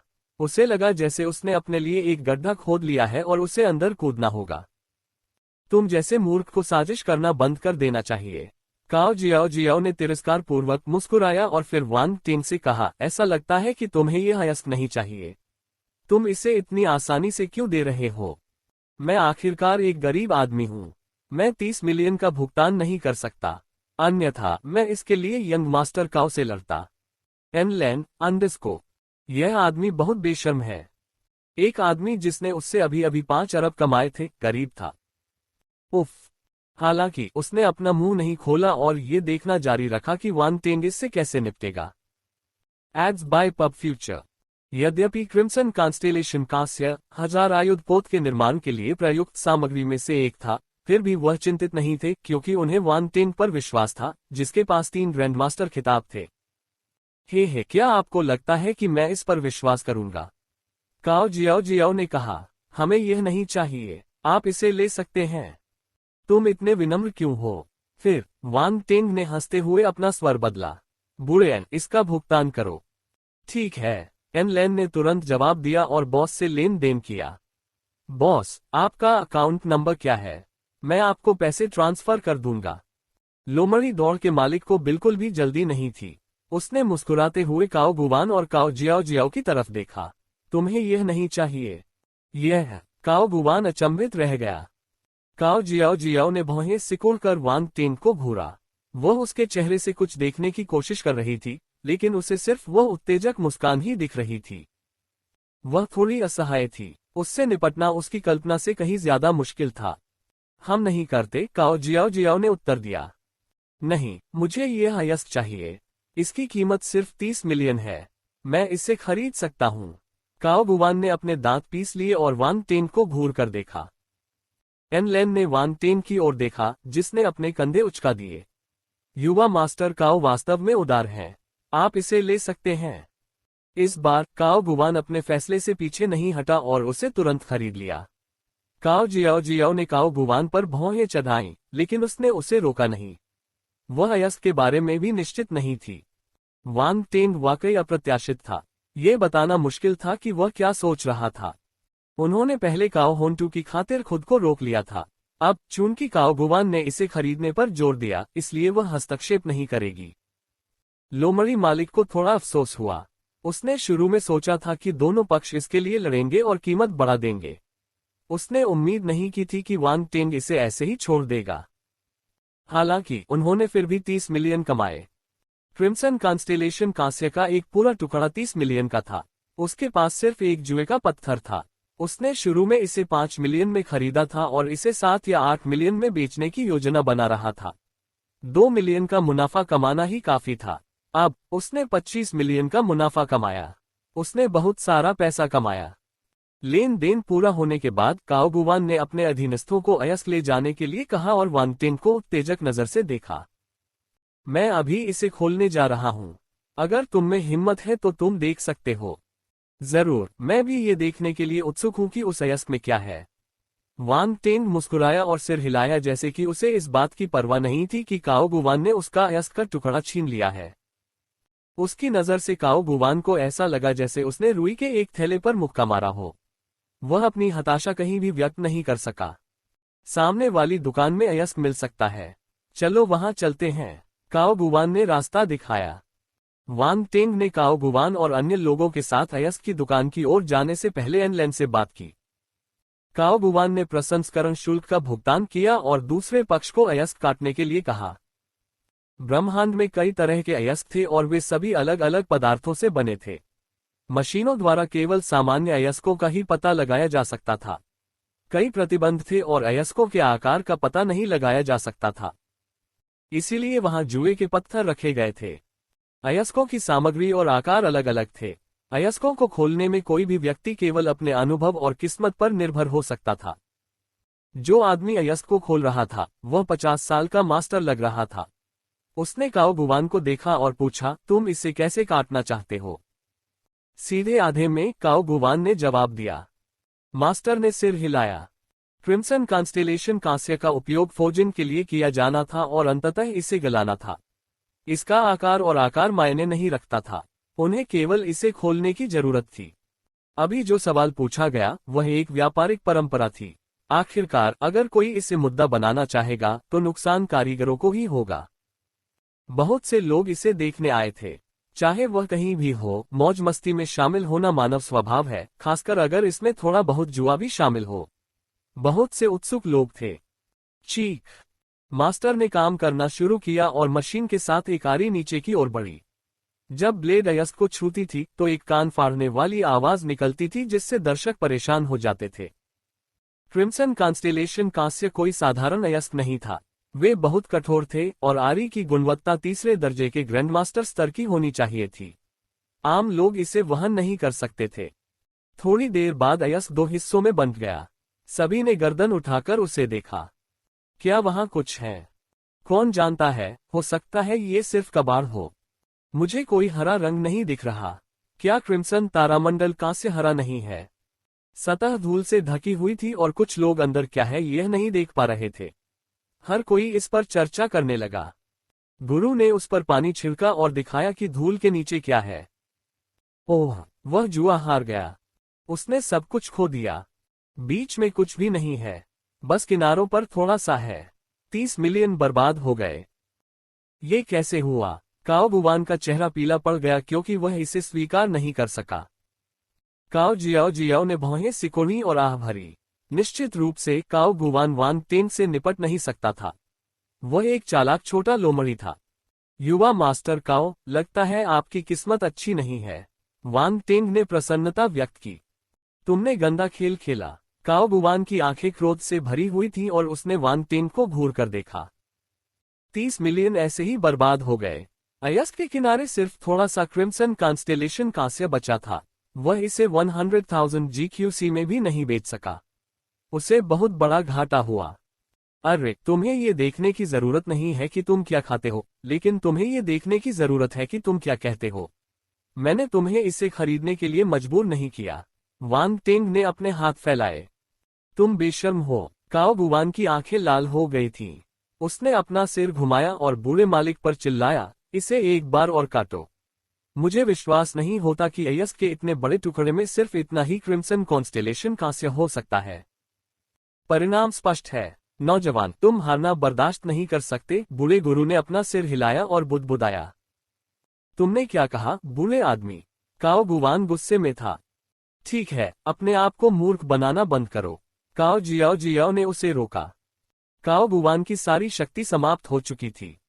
क्या तुमने काटना समाप्त कर लिया है? अब हमारी बारी है। इस समय एन लैन मुस्कुराते हुए पीछे से आया। फिर उसने मास्टर की ओर अयस्क का एक टुकड़ा फेंका और उसे खोलने में उसकी मदद ली। तुमने ये कब खरीदा? काओ जियाओ ने भौहें सिकोड़ी। उसने अयस्क के उस टुकड़े पर नजर डाली और पहचान लिया कि यह उस टुकड़े के नीचे है जिसे काओ गुवान ने खरीदा था। ये बहुत बड़ा था। बात बस इतनी थी कि अयस्क का टुकड़ा अभी तक खोला नहीं गया था। यह एक साधारण अगोचर चट्टान की तरह ही दिख रहा था। काओ गुवान ने भी अयस्क को पहचान लिया और आखिरकार कुछ समझ गया। यही वह था जिसे तुम खरीदना चाहते थे। तुम क्या कह रहे हो? मुझे समझ नहीं आ रहा। मैंने तो बस खेलने के लिए एक खरीदा है, वांग टेंग ने कहा। उत्साहित मत हो वांग टेंग, यह अयस्क कबाड़ का टुकड़ा है। यहां तक कि उस स्टॉल के मालिक को भी इसकी परवाह नहीं थी। सपने देखना बंद करो, ये सोचना कि तुम क्रिम्सन तारामंडल कांस्य का पता लगा सकते हो, काओ गुवान ने बड़बड़ाते हुए कहा। कौन जानता है, वांग टेंग ने उदासीनता से कहा। बूढ़े मालिक, कृपया अयस्क खोल दीजिए, एन लैन ने मुस्कुराते हुए आग्रह किया। यह अयस्क, बूढ़े मास्टर ने अपना सिर हिलाया। ये भी बहुत अच्छा नहीं लग रहा था। आप इस अयस्क को कैसे काटना चाहते हैं? हम इसे भी आधा काट देंगे, एन लैन ने जवाब दिया। मास्टर ने सिर हिलाया और उसे काट दिया। एक बार फिर चीखने की आवाजें फैल गईं। जैसे ही अयस्क खुला, धूल के नीचे से एक हल्की लाल हरी रोशनी की किरण निकली। नोव एल बी जे एन एन। सबकी आंखें चौड़ी हो गईं। बूढ़े मालिक, थोड़ा पानी डालो और देखो, मैंने वास्तव में कुछ काटा है। बूढ़े गुरु को आश्चर्य हुआ और उन्होंने जल्दी से पानी से भरा एक बड़ा कटोरा उठाया। कटी हुई पूरी सतह उजागर हो गई थी और लगभग 80% क्षेत्र लाल हरा था, जो अत्यंत चमकदार था। अरे वाह, कितनी बड़ी फसल है। क्रिम्सन कॉन्स्टेलेशन कांस्य का ये टुकड़ा कम से कम सैकड़ों मिलियन का है। अरे, ये तो करोड़ों में होगा। क्या किस्मत है। वहां हंगामा मच गया और हर कोई ईर्ष्यालु हो गया। कैसे, ये कैसे संभव है? काओ गुवान का चेहरा हरा हो गया और वह दौड़कर ऊपर आया और निराशा में चिल्लाने से पहले अयस्क को घूरने लगा। काओ जियाओ का चेहरा भी आश्चर्य से भरा हुआ था। उसे यकीन नहीं हो रहा था। हा, तुम सच में बहुत अच्छे हो। एन लैन ने वांग टेंग के कंधे पर थपथपाया और दिल खोलकर हंस पड़ी। तुम्हारा परिवार मेरी प्रशंसा करना पसंद करता है। अनुवादक, हेनी ट्रांसलेशंस। संपादक, हेनी ट्रांसलेशंस। जब वांग टेंग काओ गुवान के साथ गया, तो उसने आवाज संचरण के माध्यम से एन लैन से यह अयस्क खरीदने के लिए कहा। एन लैन थोड़ा झिझक रहा था। यह अयस्क अच्छा नहीं लग रहा था, बिल्कुल सामान्य पत्थर की तरह। इस तरह के अयस्क आमतौर पर खाली होते हैं। लेकिन उसे वांग टेंग पर भरोसा था, इसलिए वह बॉस के पास मोल भाव करने गया। चूंकि वह सस्ता था, इसलिए उसने उसे खरीद लिया। जब एन लैन ने इस अयस्क को खरीदने के लिए कहा तो बॉस उलझन में पड़ गया। वह ऊंची कीमत मांगना चाहता था। हालांकि दूसरा पक्ष भी चालाक था। उसने मुड़कर जाने का नाटक किया। इरादा स्पष्ट था।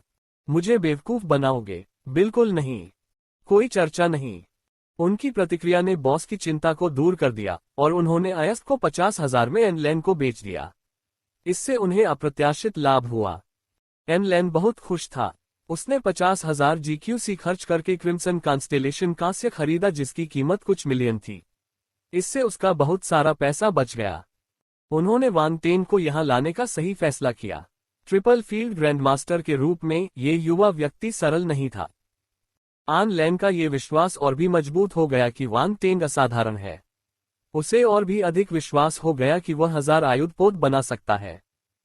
ये सामान्य बात है। इसमें उत्साहित होने जैसी कोई बात नहीं है, वांग टेंग ने शांति से मुस्कुराते हुए कहा। उनके आसपास के सभी लोग दंग रह गए। अचानक आए अहंकार ने उन्हें अचंभित कर दिया। कुछ मिलियन मूल्य का क्रिम्सन नक्षत्र कांस्य मिलना सामान्य बात थी। तब वे सामान्य रूप से क्या कर रहे थे? ये युवक बहुत घमंडी है। ये समझ में आता है। अगर मुझे यह यस्क मिल गया तो मैं आधे महीने तक इसकी शेखी बघारता रहूंगा। Ads by pub Future. रॉक जुए को किस्मत की जरूरत होती है। वह अभी कमा सकता है, लेकिन अगले ही पल हार भी सकता है। विनम्र बने रहना बेहतर है। कई अनुभवी रॉक जुआरियों ने वांग टेंग की बातें सुनकर अपना सिर हिला दिया। काओ जियाओ ने वांग टेंग की तरफ देखा। उसे इस आदमी के बारे में नई समझ आ गई थी। उसे शेखी बघारना बहुत पसंद था। वह अभी भी युवा था। काओ गुवान का चेहरा बदसूरत हो गया। उसे लगा कि वांग टेंग उसे निशाना बना रहा है। जितना ज्यादा वह सुनता, उतना ही ज्यादा गुस्सा आता। उसे समझ नहीं आ रहा था कि वह अपना गुस्सा कहां निकाले। स्टॉल का मालिक भी उत्सुकतावश वहां आ गया। कीमत में भारी वृद्धि। वह पछतावे से भर गया। अगर उसे पता होता कि यह यस्क का अच्छा टुकड़ा है, तो वह इसमें एक छोटा सा कट लगाता। इसकी मौजूदा सामग्री के हिसाब से इसकी असली कीमत जानने के लिए एक छोटा सा कठी काफी था। अयस्क का ये टुकड़ा सिर्फ कुछ हजार का था, इसलिए यह बेकार नहीं जाएगा। हालांकि चूंकि उसे यकीन था कि यह टुकड़ा कबाड़ है, इसलिए वह इसे काटने की जहमत नहीं उठा सकता था। आखिरकार अगर अंदर कुछ नहीं था तो वह इसे कुछ हजार में नहीं बेच पाएगा।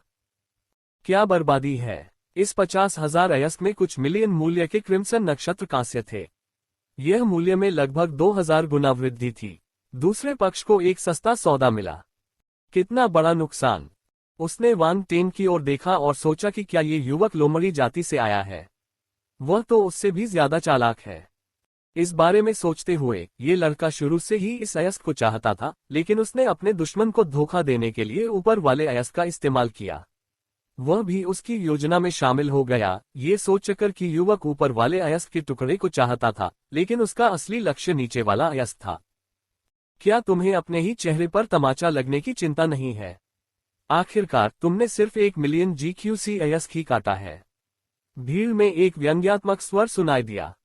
सबने मुड़कर देखा तो एक गंजा युवक था जो एक लंबा काला गाउन पहने हुए था। उसके चारों ओर बहुत सारे लोग थे जो उसे ऐसे घेरे हुए थे जैसे चांद के चारों ओर तारे। उसके माथे पर एक छोटा सा अग्नि चिन्ह था। पाका परिवार, प्रश्नवाचक चिन्ह। वान टेंग ने अपने दिल में कहा। उसे यहाँ उनसे मिलने की उम्मीद नहीं थी। कोई भी अपने दुश्मन से कभी नहीं बच सकता। नवंबर LBJNN। यहाँ उन्होंने काओ परिवार और पाका परिवार से मुलाकात की। क्या ग्रेट कियान शहर इतना छोटा था। इसके अलावा ये गंजा युवक ब्रह्मांड के स्तर पर था। वह कोई साधारण घमंडी और धनी युवा स्वामी नहीं था। Ads by pub Future. युवा मास्टर एंड्राइस। काओ गुवान ने नवागंतुक को देखकर मुस्कुराया और खुले हाथों से युवक का स्वागत किया। काओ जियाओ जियाओ ने भौहें सिकोड़ी। उसे यह पसंद नहीं था कि उसका भाई दूसरे लोगों की चापलूसी करता था। एंड्राइस ने अहंकार से सिर हिलाया। उसने काओ गुवान के पीछे देखा और काओ जियाओ जियाओ को देखा। उसके चेहरे पर तुरंत मुस्कान आ गई। जियाओ जियाओ भी यहाँ है। युवा मास्टर एंड्राइस। काओ जियाओ जियाओ खिलते हुए फूल की तरह मुस्कुराए। वह असाधारण रूप से मंत्रमुग्ध करने वाली थी। वांग टेंग ने अनायास ही उसकी ओर देखा। यह एक सख्त महिला थी। वह हर किसी को देखकर मुस्कुरा सकती थी। यदि कोई उसके पीछे लगे बड़े ब्लेड और उसकी ब्रह्मांड मंच क्षमता को नजरअंदाज कर दे तो वह सोच सकता है कि वह सिर्फ एक कमजोर सामाजिक तितली थी। वांग टेंग दूसरे पक्ष की उपेक्षा करना चाहता था। उसने अपनी नजरें हटा ली और एनलैन से कहा, क्रिम्सन तारामंडल कांस्य को अपने पास रखो। चलो दूसरे क्षेत्रों में घूमते हैं। पाका परिवार। एनलैन ने काले लबादे वाले युवक को पहचान लिया। वे 8 ड्यूक में से एक थे और काफी मशहूर थे। उनके गंजे सिर और अग्नि के प्रतीक के कारण उन्हें पहचानना मुश्किल था। स्वर्ग मंच के मार्शल योद्धा के रूप में वह इस ब्रह्मांड मंच के आदमी से डरता नहीं था, लेकिन उसने दूसरे पक्ष को भड़काने की योजना नहीं बनाई थी। उसने कटे हुए क्रिम्सन नक्षत्र कांस्य को अपने पास रख लिया और वांग टेंग के साथ जाने के लिए तैयार हो गया। एंड्राइस का चेहरा काला पड़ गया जब उसने देखा कि वे उसे अनदेखा कर रहे हैं। उसने व्यंग्यात्मक लहजे में कहा, अभी तो तुम बहुत आत्मविश्वास से भरे लग रहे थे। तुम अचानक क्यों जा रहे हो? क्या तुम्हें अपने शब्द वापस लेने का डर है? काओ गुवान मुस्कुराया। यंग मास्टर एंड्रेस के सामने वांग टेंग के पास कोई मौका नहीं था। काओ जियाओ जियाओ की नजर वांग टेंग और एंड्रियास के बीच बार बार घूम रही थी। एनलैन वहीं रुक गया और वांग टेंग की ओर देखने लगा। वह पाका परिवार को नाराज नहीं करना चाहता था, लेकिन वह वांग टेंग की प्रतिक्रिया देखना चाहता था। उसने उसके साथ एक अनुबंध पर हस्ताक्षर किए थे, इसलिए अगर वह नहीं भी चाहता तो भी उसे फंसाया जा सकता था। तुम्हारी उकसावेबाजी बेकार है। वांग टेंग मुस्कुराया। वह रुक गया और शांति से उसकी ओर देखने लगा। तुम कौन होते हो मेरे बारे में बात करने वाले? काओ गुवान आश्चर्य से चिल्लाया। इस बदमाश की हिम्मत थी कि वह यंग मास्टर एंड्रेस को डांट दे। उसे याद आया कि कैसे वांग टेंग ने स्वर्ग मंच के मार्शल योद्धा सिंक्लिमोन से बात करने की हिम्मत की थी। खैर, अब यह अजीब नहीं लग रहा था। उसे अचानक लगा कि एंड्रेस वांग टेंग को रोक नहीं पाएगा। काओ जियाओ जियाओ भी दंग रह गई। उसने वांग टेंग के साहसी व्यक्तित्व के बारे में सुना था। वह ऐसा व्यक्ति था जो कुलीन परिवार परामर्श कक्ष में सिंक्लिमोन पर चिल्लाने की हिम्मत रखता था। लेकिन जब उसने उसे कार्रवाई करते देखा तो वह फिर भी हैरान रह गई। एनलैन को लगा कि उसका सिर दर्द कर रहा है। वांग टेन के साथ सहयोग करना उसकी कल्पना से कहीं ज्यादा मुश्किल था। युवा मास्टर एंड्राइस से इस तरह बात करने की तुम्हारी हिम्मत कैसे हुई? एंड्राइस के मुंह खोलने से पहले ही उसके पीछे खड़ा एक व्यक्ति आगे बढ़ा और वांग टेन की ओर इशारा किया। कुत्ते की हिम्मत कैसे हुई अपने मालिक के सामने बोलने की? वांग टेन की नजरें ठंडी हो गईं। उसकी आंखों से हत्या की नीयत तीखे चाकुओं की तरह निकली जो माथत की ओर गोली चला रही थी। कई लड़ाइयों के बाद उसकी हत्या करने की मंशा 9वें स्तर पर पहुंच गई थी। एक बार मुक्त होने के बाद यह असाधारण रूप से भयावह था। वह अपनी हत्या की मंशा पर नियंत्रण रख सकता था ताकि वह अन्य लोगों को नुकसान न पहुंचा सके। दूसरों को शायद कुछ भी महसूस न हो, लेकिन अधीनस्थ ने चोट खा ली। उसने वांग टेन की आंखों में लाशों के ढेर देखे और उसका चेहरा तुरंत पीला पड़ गया। वह डर से कांप उठा। तुम हटो, अगर तुमने दोबारा बोलने की हिम्मत की तो मैं तुम्हारे 2 टुकड़े कर दूंगा, वांग टेन चिल्लाया। आवाज उसके कानों के पर्दों पर लगी और उसकी सुनने की शक्ति चली गई। वह कुछ कदम पीछे हटा और 2 लोगों से टकराया। वह जमीन पर गिर पड़ा और उसके माथे पर ठंडा पसीना बहने लगा। उसकी आंखों में डर साफ झलक रहा था।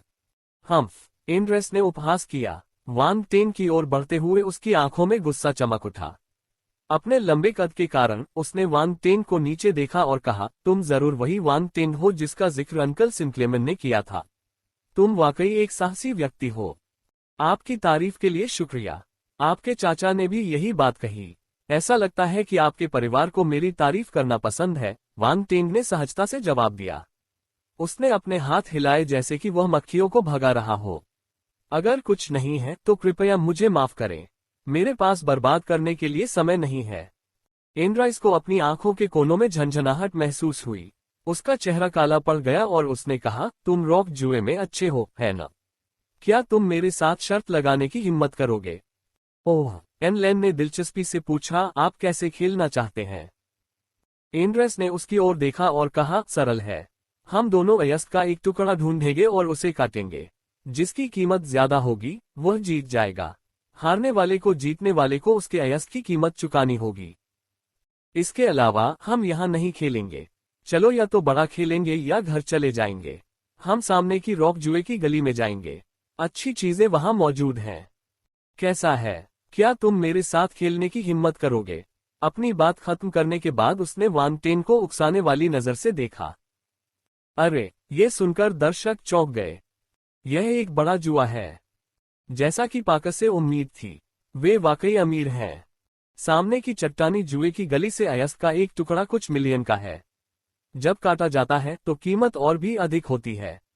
इसकी कीमत कुछ बिलियन हो सकती है। अगर वह युवक हार जाता है तो टीएस। शातिर पाकर परिवार का युवा मालिक शातिर है। चर्चाएं लगातार जारी रहीं। दर्शक एक दूसरे से बातचीत करते रहे और शो को दिलचस्पी से देखते रहे। आखिरकार वे प्रभावित होने वाले लोग नहीं थे। एनलेन ने हिचकिचाते हुए कहा, उसके पास इतने पैसे नहीं थे। अगर वह हार गया तो वह वांग टेन को पैसे नहीं दे पाएगा। उस समय उसे अपना कर्ज चुकाने के लिए खुद को बेचना पड़ेगा। यह एक मजाक होगा। हालांकि वांग टेन अपनी मर्जी से खेल सकता था। वह ट्रिपल फील्ड ग्रैंडमास्टर था। वह आसानी से कुछ अरब कमा सकता था। उसने वांग टेन की ओर देखा और उसके निर्णय की प्रतीक्षा करने लगा। आहा, वह गरीब नहीं था पर इतना अमीर भी नहीं था। वांग टेन, अगर आप खेलने का खर्च नहीं उठा सकते तो आप खेलना बंद कर सकते हैं। मैंने सुना है कि आप पिछड़े और दूर के ग्रह से हैं। गरीब होना सामान्य बात है।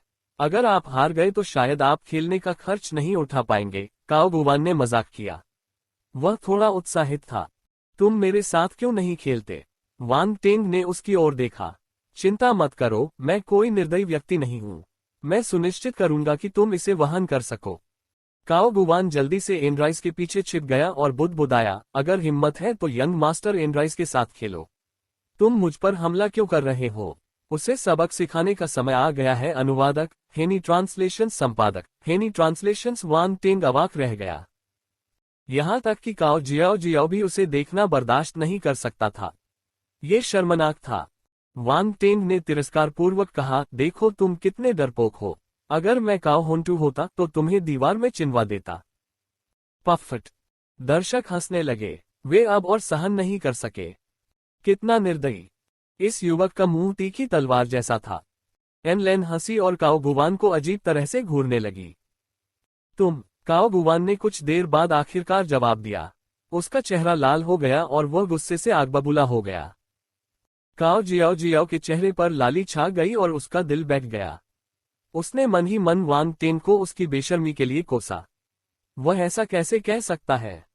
एंड्राइस के होठों के कोने कांपने लगे। उसे काओ गुवान शर्मनाक लगा, इसलिए वह खड़ा हो गया और उपहास किया। बकवास बंद करो, तुम शर्त लगा रहे हो या नहीं? बेशक, चूंकि आप पैसे खोना चाहते हैं, इसलिए मुझे आपके साथ चलने में कोई आपत्ति नहीं है। वांग टेंग ने शांति से सिर हिलाया। तुम बहुत ज्यादा सोच रहे हो। मैं पैसे क्यों खोऊंगा? एंड्रेस ने अपने बगल में बैठे एक बुजुर्ग की ओर इशारा किया और व्यंग्यात्मक लहजे में कहा, यह एक उन्नत स्तर का खनन इंजीनियर है।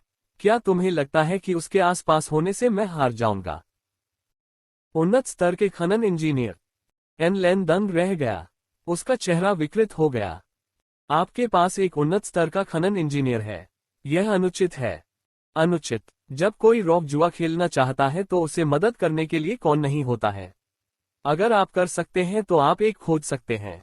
मैं आपको नहीं रोकूंगा, एंड्रेस ने जवाब दिया। ये सही है, आप एक खनन इंजीनियर भी पा सकते हैं।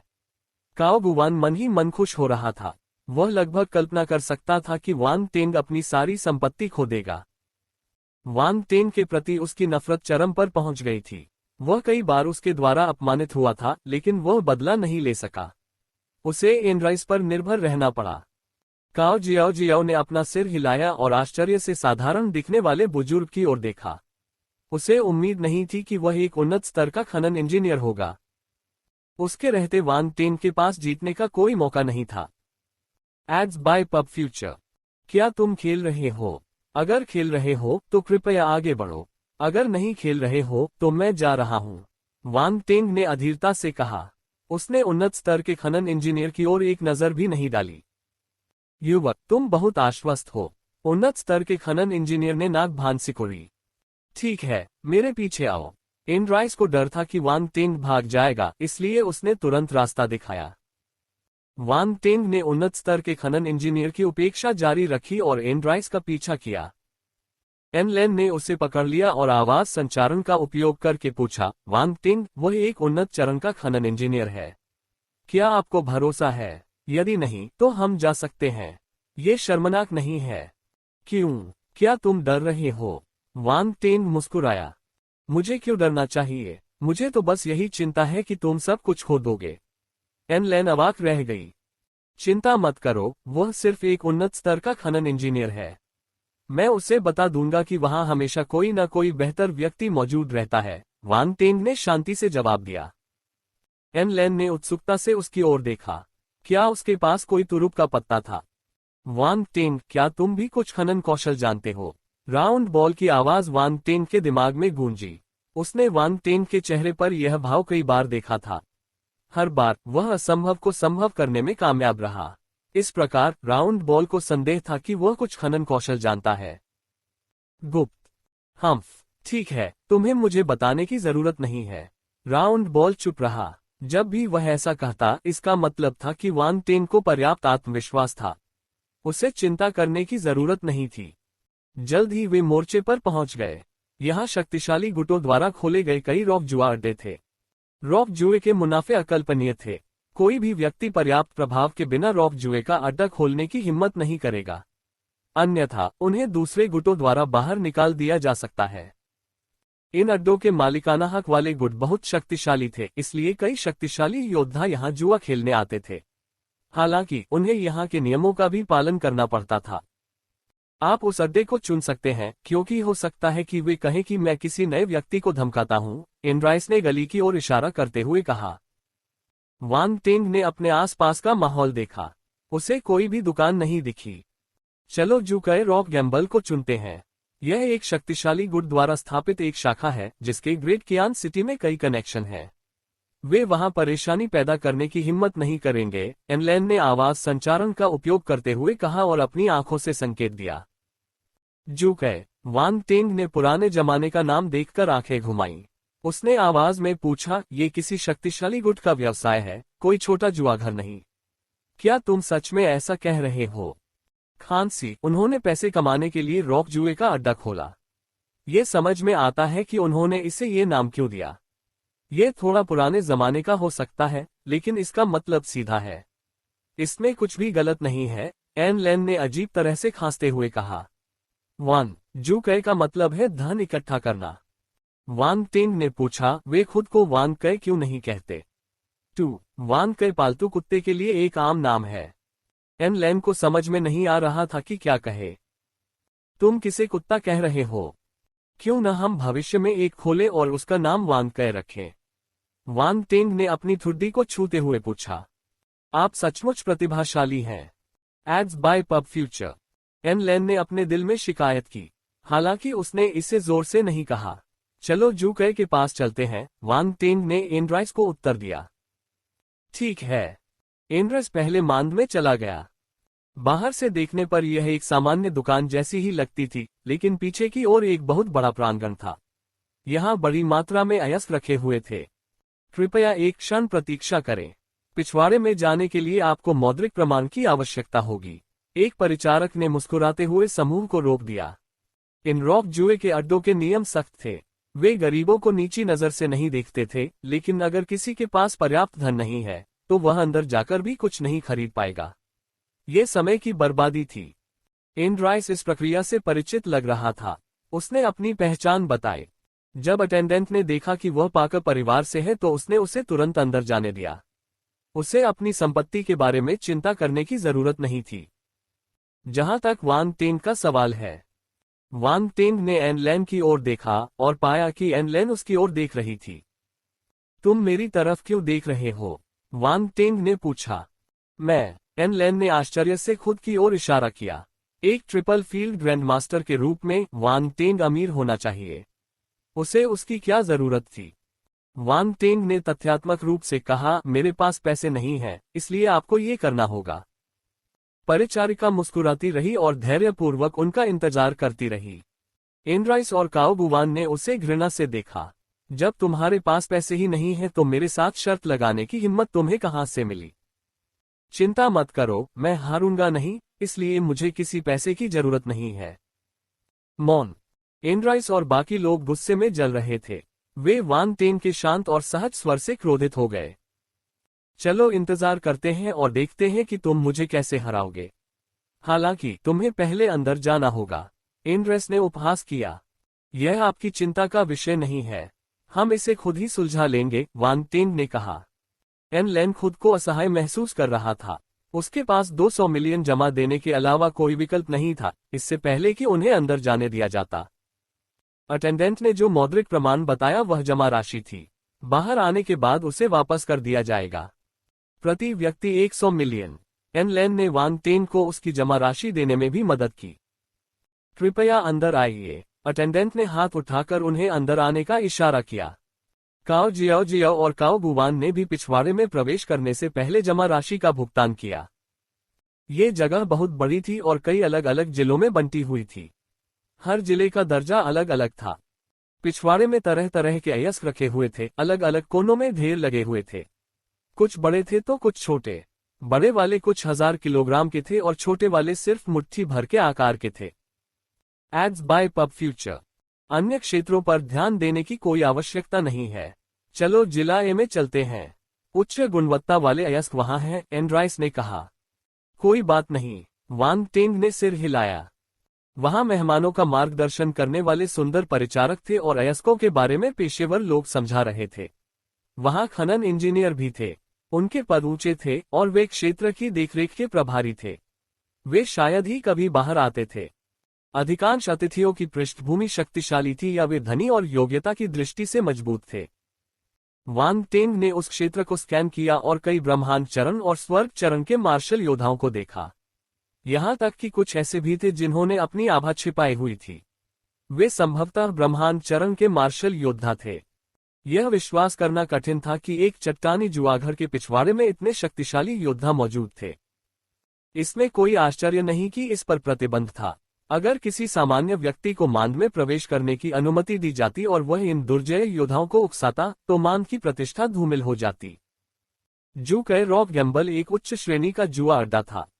इनमें से ज्यादातर योद्धाओं के पास खनन इंजीनियर होते थे। वे अयस्क खरीदने से पहले कभी कभी उनकी राय लेते थे।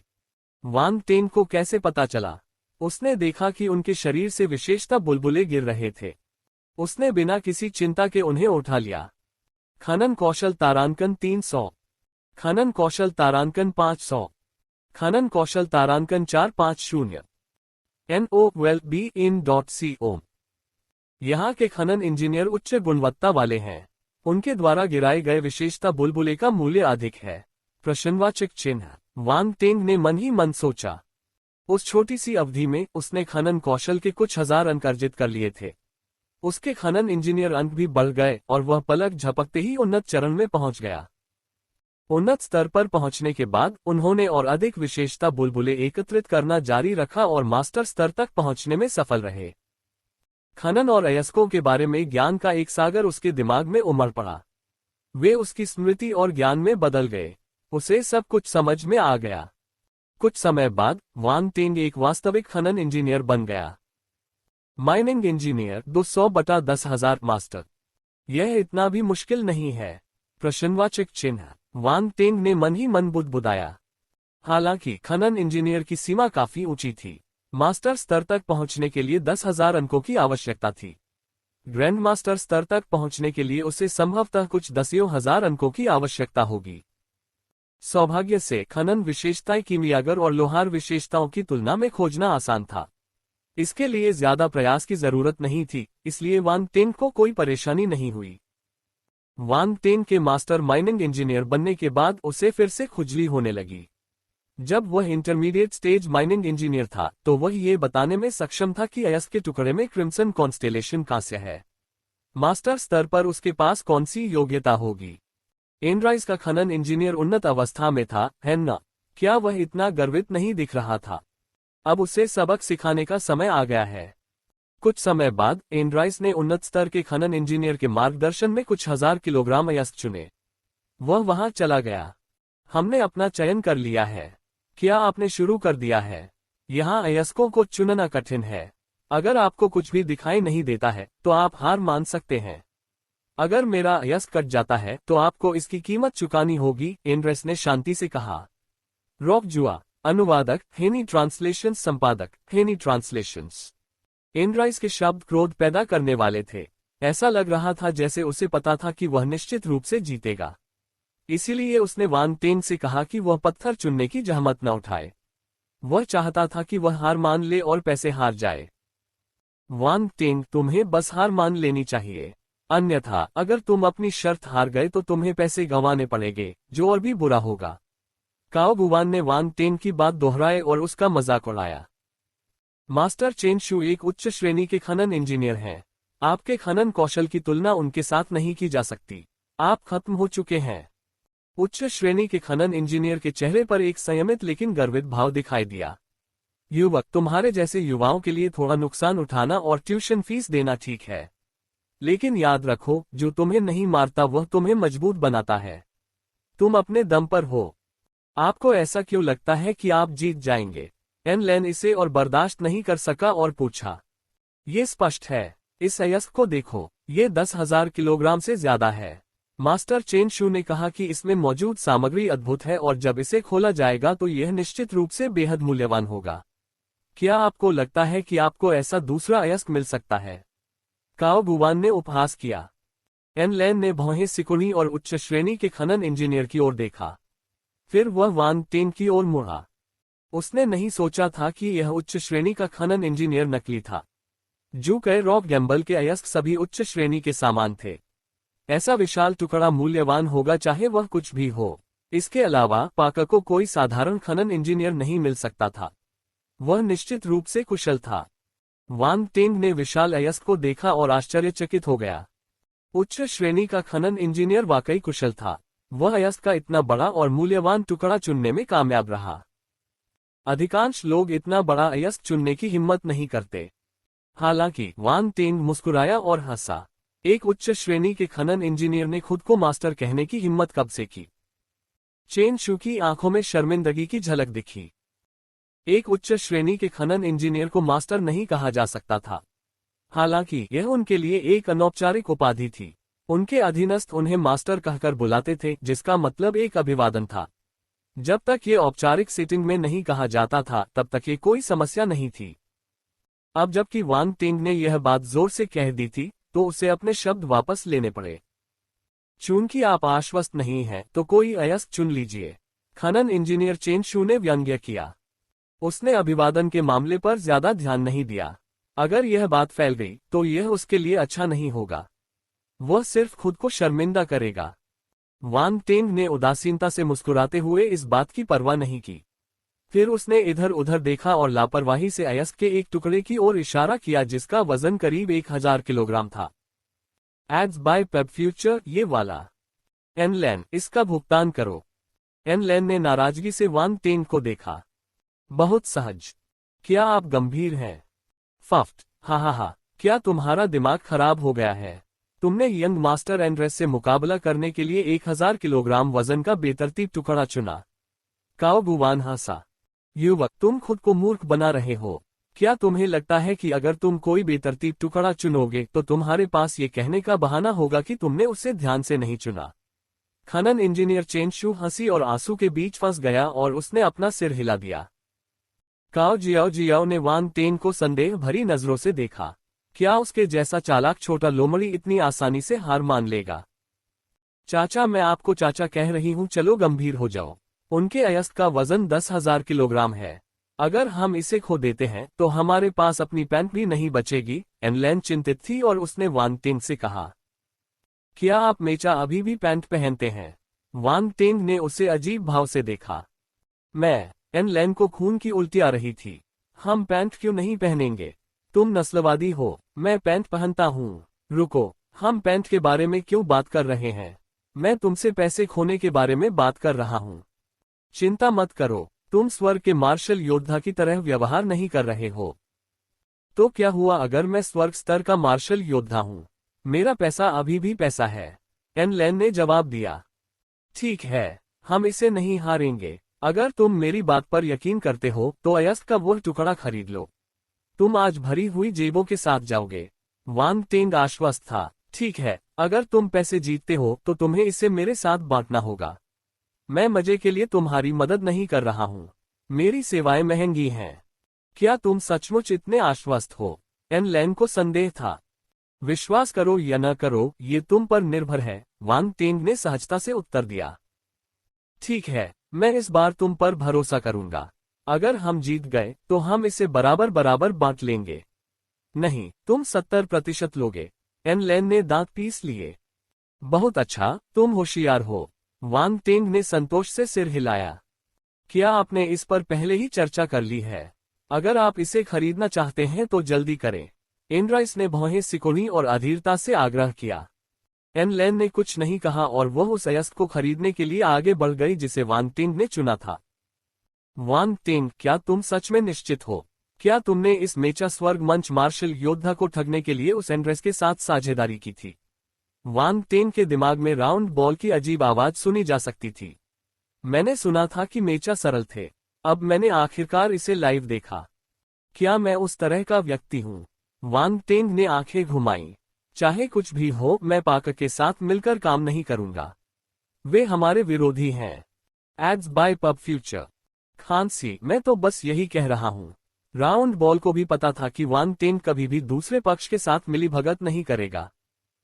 हालांकि अयस्क चुनने का उसका तरीका थोड़ा अनोखा था। उसने बस एक नजर में ही उसे खरीद लिया, जैसे वह बाजार में गोभी चुन रहा हो। एनलैन उस अयस्क को लेकर आया जिसे उसने अभी अभी खरीदा था। हालांकि उसने एक मुखौटा पहना हुआ था, लेकिन वांग टेंग उसकी आंखों में भावनाएं देख सकता था। मैंने 300 मिलियन खर्च किए हैं। मेरा दिल खून से लथपथ है। एनलैन ने अपनी छाती थपथपाई और कहा, यह सिर्फ 300 मिलियन है। हमने अपने अयस्क पर एक पूरा बिलियन खर्च किया है। गरीब लोग तो बस गरीब लोग ही होते हैं। काओ गुवान ने दोनों का मजाक उड़ाने का कोई मौका नहीं छोड़ा। वह बस मुसीबत की तलाश में था। एनलैन ने उसे घूर कर देखा। अभी वह किसी से भी नफरत करता था जो उसे गरीब आदमी कहता था। अगर वे जू कए रॉक जुआ अड्डे में नहीं होते तो वह काओ गुवान को मौत के घाट उतार देता। एक दिव्य स्तर के योद्धा ने एक स्वर्ग स्तर के योद्धा के सामने बेशर्म होने का साहस किया। उफ, उसकी इच्छा मृत्यु की है। वांग टेंग ने अपना सिर हिलाया। उसे लगा कि स्वर्ग मंच के मार्शल योद्धा के लिए एन लेन थोड़ा गड़बड़ था। ऐसा इसलिए हो सकता है क्योंकि उसका दिमाग आम लोगों से अलग तरीके से काम करता है। अगर यह कोई दूसरा स्वर्ग मंच का मार्शल योद्धा होता तो वे पहले ही गुस्से से पागल हो जाते। चूंकि आपने अपना यश चुन लिया है तो चलिए इसे खोलना शुरू करते हैं, एंड्राइस ने शांति से कहा। वांग टेंग को कोई आपत्ति नहीं थी। जब वे उसे पैसे देने की जल्दी में होते तो वह उन्हें रोकता नहीं था। इसके बाद वे विच्छेदन क्षेत्र में गए और 2 मास्टरों से अयस्कों को खोलने में मदद करने को कहा। वे रॉक जुआ खेल रहे हैं। NOLBJAN.CO। दिलचस्प है, चलो चले और देखें। लगता है कि वे बड़ा खेल खेल रहे हैं। अयस्क के उस टुकड़े को देखो। ऐसा लगता है कि इसकी कीमत $1 अरब है। जिसकी बात कर रहे हैं दूसरे का वजन तो सिर्फ 1 टन है। क्या आपको उनकी तुलना करने की जरूरत है?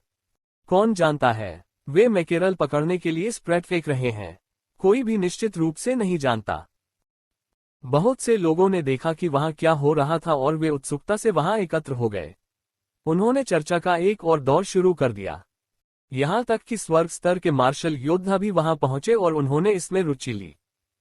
ब्रह्मांड चरण के मार्शल योद्धा हिलते नहीं थे और खुद ही अयस्कों का चयन करते थे। हालांकि कभी कभी उनका ध्यान उनकी ओर आकर्षित होता था। ब्रह्मांड मंच के मार्शल योद्धाओं को परेशान करने की हिम्मत किसी में नहीं थी। जब वे अपने अयस्कों को चुन रहे होते थे तो दूसरे लोग उनसे बचते थे। इसलिए उनके आसपास के इलाके सबसे शांत थे। वांग टेंग की तरफ से तो पहले ही काम शुरू हो चुका था। दोनों मास्टर्स ने एक ही समय पर काम शुरू किया। Ads by pub Future. सज्जनों, आप दोनों ने जो अयस्क चुने हैं वे ऊर्जा पत्थर के अयस्क हैं। अगर अंदर ऊर्जा पत्थर है तो बल्ब बाहर निकल जाएगा और अगर यह क्षतिग्रस्त हो जाए तो बर्बाद हो जाएगा। इसलिए हमें नुकसान से बचने के लिए परतों को एक एक करके हटाना होगा। इसमें लंबा समय लग सकता है। कृपया धैर्यपूर्वक प्रतीक्षा करें।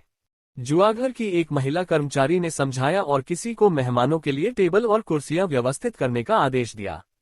फिर उन्हें केक और चाय परोसी गई। यह एक विचारशील सेवा थी। ये कारीगर वाकई अनुभवी कारीगर थे। मशीनों की बजाय वे एक अजीब चाकू से अयस्कों की परतों को एक एक करके खुरचते थे। थोड़ी देर बाद अचानक किसी ने चिल्लाकर कहा, वहां एक चमक है। इतनी तेजी, क्या शुद्ध शक्ति है। यह ऊर्जा पत्थर अविश्वसनीय है। ये कम से कम 5वें या 6ठे स्तर का ऊर्जा पत्थर है। माइनिंग इंजीनियर चेन शू ने अपनी भौहें उठाईं। उसकी आंखों में आश्चर्य की झलक थी। चट्टान की परत को छीलने के बाद एक ज्वलंत लाल चमक ने दर्शकों को चकित कर दिया। यह एक अग्नि ऊर्जा पत्थर था। चमक का मतलब था कि यह एक ऊर्जा पत्थर था। हालांकि वह जानता था कि अयस्क लाभदायक होगा, लेकिन उसे नहीं पता था कि ऊर्जा पत्थर इतनी जल्दी प्रकट हो जाएगा। मास्टर ने अभी कुछ परतें ही छीली थीं और यह पहले से ही चमकने लगा था। इसका मतलब था कि अंदर का ऊर्जा पत्थर भयावह रूप से विशाल होगा। एंड्राइस खुश था। 1 अरब उसके लिए कोई छोटी रकम नहीं थी। यह अच्छी बात थी कि वह बहुत सारा पैसा कमाएगा। आपने अच्छा काम किया, एंड्राइस ने चेन शू की सराहना की। युवा मास्टर, आप बहुत दयालु हैं। चेन शू एक खनन इंजीनियर था जिसे पाकर परिवार ने काम पर रखा था। यही कारण था कि वह एंड्राइस के प्रति बहुत विनम्र था। हा, क्या तुमने देखा? हमें अपने अयस्क में पहले से ही एक ऊर्जा पत्थर मिल गया है, लेकिन तुम लोगों के पास इसका कोई निशान भी नहीं है। और तुम अभी भी हमारे साथ जुआ खेलना चाहते हो। काओ गुवान हंसा और वांग टेन के अयस्क की ओर इशारा करते हुए उसका मजाक उड़ाया। वांग टेन के अयस्क से चट्टान की 5 परतें पहले ही हटा दी गई थीं, लेकिन अभी भी कोई चमक नहीं थी। वांग टेन ने काओ गुवान की बात को नजरअंदाज किया और उदासीनता से उसकी चाय पी ली। उसने उसे गंभीरता से नहीं लिया। एन लेन थोड़ा घबराया हुआ था। जब उसने वांग टेन को देखा और उसका सहज व्यवहार देखा तो वह थोड़ा शांत हुआ। वह अभी भी दिखावा कर रहा है। काओ गुवान ने ठंडी सांस ली। यह अप्रासंगिक है। ऊर्जा पत्थर आपके अयस्क के टुकड़े की सतह पर ही है। आपका अयस्क इतना बड़ा है, क्या आपको लगता है कि पूरा अयस्क ऊर्जा पत्थर हो सकता है? वांग टेंग ने उदासीनता से कहा। एंड्राइस ने भौहें सिकुड़ी और चेन शू की ओर देखा। वह गलत नहीं है। जब तक ये पूरी तरह से उजागर नहीं हो जाता तब तक कोई नहीं जान पाएगा कि अयस्क के अंदर क्या स्थिति है। हालांकि हमारे पास पैसा बनाने की उच्च संभावना है। ये सिर्फ इस बात पर निर्भर करता है कि हम कितना कमाएंगे, चेन शू ने जवाब दिया। काओ गुवान ने कहा, फिर भी हम निश्चित रूप से आपसे अधिक पैसा कमाएंगे। हम देखेंगे। वांग टेंग जल्दी में नहीं था। उसकी मनस्थिति ने एंड्राइस और अन्य लोगों को असहज कर दिया। उन्हें कोई उपलब्धि का एहसास नहीं था। उन्हें समझ में नहीं आ रहा था कि क्या करें। काओ जियाओ ने आश्चर्य से उसकी ओर देखा। उसका चरित्र ही उल्लेखनीय था। ये चमक रहा है, वह भी चमक रहा है। किसी ने अचानक चिल्लाया, मुझे खेद है, मैं जीत गया। एक अनुवादक, हेनी ट्रांसलेशन संपादक। हेनी ट्रांसलेशंस अचानक हुई इस चीख से सभी लोग आश्चर्यचकित रह गए। एंड्राइस, काओ गुवान, काओ जियाओ, एनलेन और बाकी सभी लोग वांग टेंग के अयस्क को देखने के लिए दौड़े। वांग टेंग ही एकमात्र शांत व्यक्ति था। NOWELLBJAN.CO। वह अपनी सार दृष्टि से अयस्कों की आंतरिक स्थिति को पहले ही देख चुका था। वह उनके मूल्यों से परिचित था। सामान्य लोगों ने पहली परत देखी और आप खुश थे कि आपने दूसरी परत देखी। हालांकि मैं पहले से ही 9वीं परत पर हूं। चमक काफी घनी है। क्या ये 7वें स्तर का ऊर्जा पत्थर है? हमें रंग देखना होगा। अगर पूरा पत्थर इसी रंग का है तो यह निश्चित रूप से 7वें स्तर का ऊर्जा पत्थर है। मुझे लगा कि 5वां या 6ठा स्तर का ऊर्जा पत्थर मिल जाना ही काफी भाग्यशाली बात है। मुझे 7वें स्तर का पत्थर मिलने की उम्मीद नहीं थी। Ads by pub Future. 300 million अयस्क में 7वीं स्तरीय ऊर्जा पत्थर, यह एक चमत्कार है। वहां बहुत हंगामा हुआ। भीड़ की प्रतिक्रिया काफी तीव्र थी। बहुत से लोग 7वें स्तर के ऊर्जा पत्थर को ईर्ष्या से देखते थे, जिनमें स्वर्ग स्तर के मार्शल योद्धा भी शामिल थे। 7वें स्तर के ऊर्जा पत्थर के भीतर की शक्ति अत्यंत शुद्ध थी। यदि इसका उपयोग साधना के लिए किया जाए तो इसका प्रभाव 6ठे स्तर के ऊर्जा पत्थर से 10 गुना अधिक होगा। ऊर्जा पत्थर एक दुर्जय मार्शल योद्धा के लिए सबसे अच्छे साधना संसाधन थे। ऊर्जा पत्थरों का स्तर किसी की साधना की गति और साधना की गई शक्ति की गुणवत्ता को प्रभावित करेगा। संक्षेप में, ऊर्जा पत्थर का स्तर जितना अधिक होता था वह उतना ही दुर्लभ होता था। ब्रह्मांड स्तर के मार्शल योद्धाओं ने 7वें स्तर के ऊर्जा पत्थर को देखकर कुछ सेकंड के लिए रुक गए। फिर उन्होंने अपनी निगाहें दूसरी ओर घुमा ली। एंड्राइस अच्छा नहीं लग रहा था। ये कैसे संभव था? वह 7वें स्तर का ऊर्जा पत्थर कैसे बेतरतीब ढंग से पा सकता था? ये कैसा भाग्य था? काओ गुवान का चेहरा बदसूरत हो गया। उसका चेहरा एंड्रेस से भी ज्यादा काला हो गया था। उसे लगा जैसे उसका चेहरा जल रहा है, मानो किसी ने उसे थप्पड़ मारा हो। काओ जियाओ की आंखों में आश्चर्य झलक उठा। क्या वांग टेंग इसलिए शांत था क्योंकि वह जानता था कि यह अयस्क उसे 7वें स्तर का ऊर्जा पत्थर देगा? अगर यह सच है तो ये युवक थोड़ा डरावना था। चेन शू अचानक अपनी सीट से उठ खड़ा हुआ और आगे बढ़कर देखने लगा। उसे यकीन नहीं हो रहा था कि अंदर 7वें स्तर का ऊर्जा पत्थर था। ये कैसा है? मास्टर माइनिंग इंजीनियर, क्या ये 7वें स्तर का ऊर्जा पत्थर है? एनलेन ने जानबूझकर दूसरे पक्ष को उत्तेजित करने के लिए पूछा। आखिरकार उसे राहत महसूस हुई। वांग टेंग वाकई भगवान था। वह ज्वार को मोड़ने में कामयाब रहा, भले ही दोनों के बीच बहुत बड़ा अंतर था। एनलेन को आश्चर्य हुआ कि क्या वांग टेंग एक खनन इंजीनियर था। चेन शू के चेहरे पर उदासी छा गई। उसने एनलेन की तरफ देखा और फिर अपनी सीट पर वापस आ गया। कैसा है? एंड्राइस ने पूछा। उनका अयस्क थोड़ा अजीब है। ये साधारण दिखने के बावजूद इतनी अच्छी गुणवत्ता का है और किसी पुरानी खदान से नहीं आता है। यह अत्यंत दुर्लभ है, चेन शू ने कड़वी मुस्कान के साथ कहा। क्या इसका मतलब यह है कि मैं हार जाऊंगा? एंड्राइस ने कठोर भाव से पूछा। शायद नहीं। हमारा अयस्क कुछ 1000 किलोग्राम का है, इसलिए हमारा ऊर्जा पत्थर भी भारी होना चाहिए। इसकी कीमत शायद उनसे ज्यादा होगी, चेन शू ने जल्दी से कहा। उसका दिल धड़क उठा। एंड्राइस चुप रहा। वह सामने पड़े अयस्क को गौर से देखता रहा। काओ गुवान की हिम्मत नहीं हुई बोलने की। अगर उसने अभी अपना मुंह खोला तो वह एंड्रेस को नाराज कर सकता था। दोनों मास्टरों ने जल्दी से अयस्क को काट दिया। अधिक से अधिक चट्टान की परतें छीली गईं और जमीन पर गिरा दी गईं। अयस्क की सामग्री सामने आ गई। दो चमकदार चमक एक दूसरे से जुड़ी हुई थीं। हालांकि विच्छेदन अभी खत्म नहीं हुआ था। अयस्क को काटने का समय आ गया था। दोनों अयस्कों में ऊर्जा पत्थर एक पूरे टुकड़े नहीं थे, वे चट्टान के टुकड़े के अंदर बिखरे हुए थे। सतह को छीलने के बाद आंतरिक संरचना स्पष्ट रूप से देखी जा सकती थी।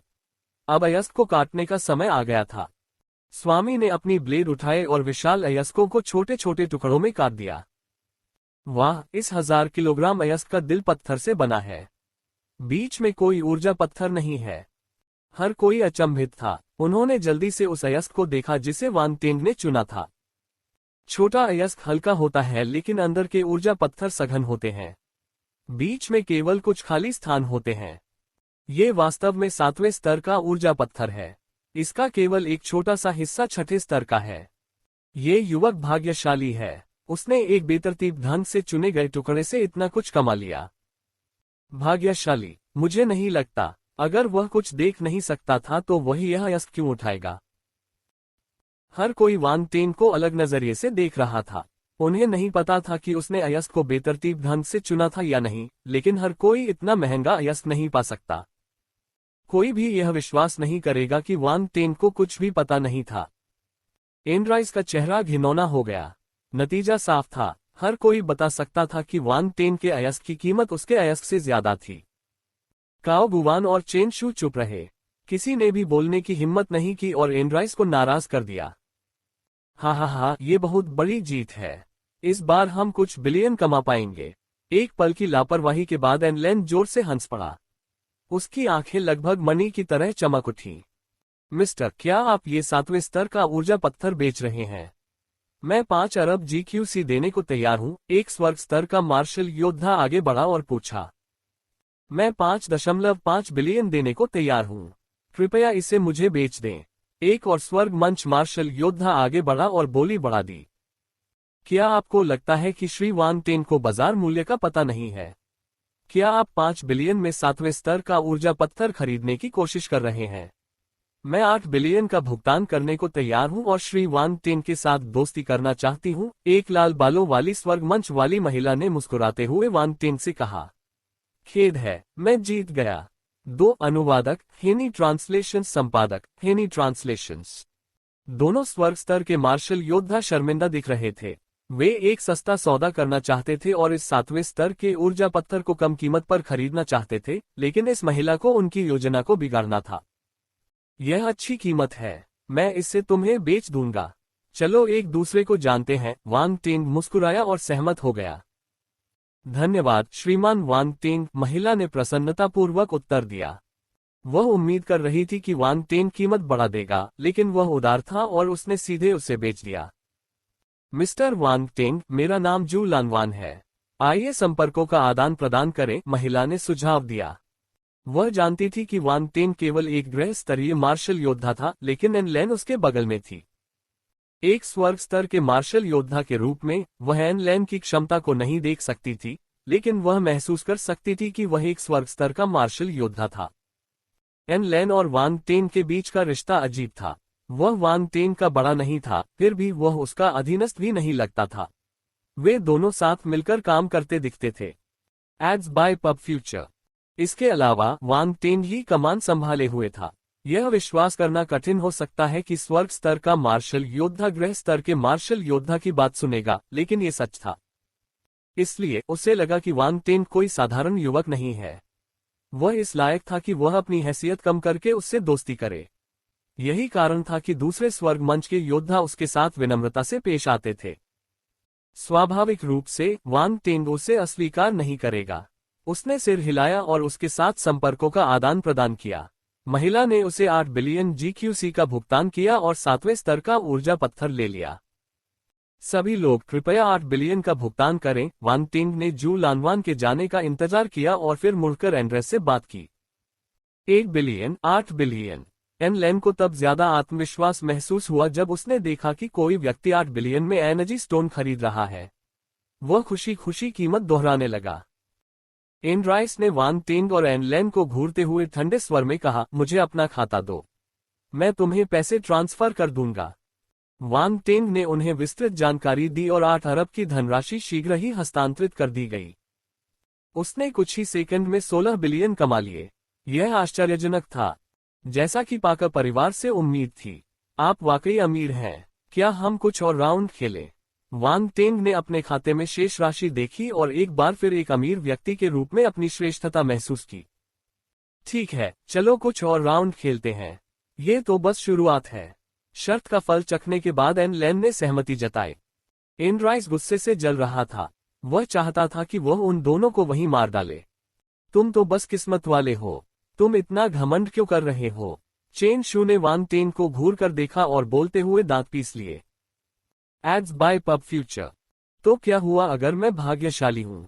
अंत में मैं जीत गया, वांग टेंग ने शांति से उत्तर दिया। तुम? चेन शू क्रोधित हुआ। मुझे खेद है, मैं जीत गया, वांग टेंग ने उदासीनता से कहा। तुम्हारे पास कोई मौका नहीं है। तुम बहुत घमंडी हो। तुमने मुझे सिर्फ एक बार किस्मत की वजह से हराया है, एनराइस गुस्से में चिल्लाया। तो फिर हम कुछ और राउंड क्यों नहीं खेलते? वांग टेंग ने चालाकी से कहा। चेन शू, कोई दूसरा पत्थर चुनो। एनराइस ने चेन शू को ठंडी निगाह से देखा।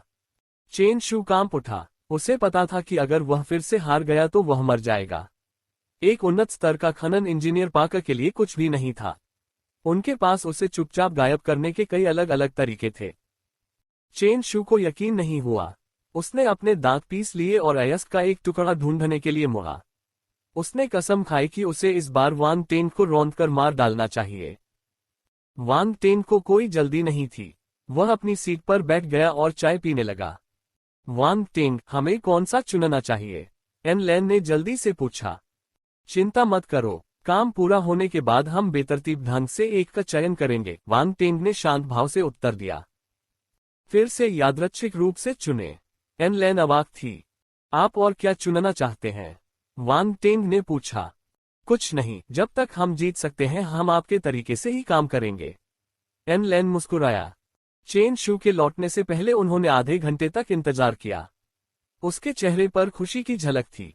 उसने वॉयस ट्रांसमिशन के जरिए एनराइस से बात की। नोव LBJNN। सचमुच? एनराइस खुश हुआ। मैंने इस अयस्क को एक बार देखा है। इसमें कोई गलती नहीं है, चेन शू ने आत्मविश्वास से वादा किया। अच्छा, अगर तुम वांग टेंग को हरा सकते हो तो मैं तुम्हारी गलती भूल जाऊंगा और तुम्हें इनाम भी दूंगा, एनराइस ने कहा। चिंता मत करो, मुझे विश्वास है। चेन शू ने दृढ़ता से सिर हिलाया। क्या आपका काम पूरा हो गया? वांग टेंग ने पूछा। हाँ, चेन शू ने किसी से तरबूज के आकार का अयस्क का टुकड़ा लाने को कहा। उसने उसे थपथपाया और कहा, यही हमने चुना है। ये तो बहुत छोटा है, एन लैन ने कहा। कभी कभी बड़ा होने का मतलब बेहतर नहीं होता। कुछ अयस्क छोटे हो सकते हैं, लेकिन अगर उनमें दुर्लभ सामग्री हो तो उनका मूल्य अधिक हो सकता है। इस तरह के छोटे अयस्क वाइल्ड कार्ड थे। दूसरे पक्ष ने अपना सर्वश्रेष्ठ दिया होगा क्योंकि उसने ये चुनने का साहस किया।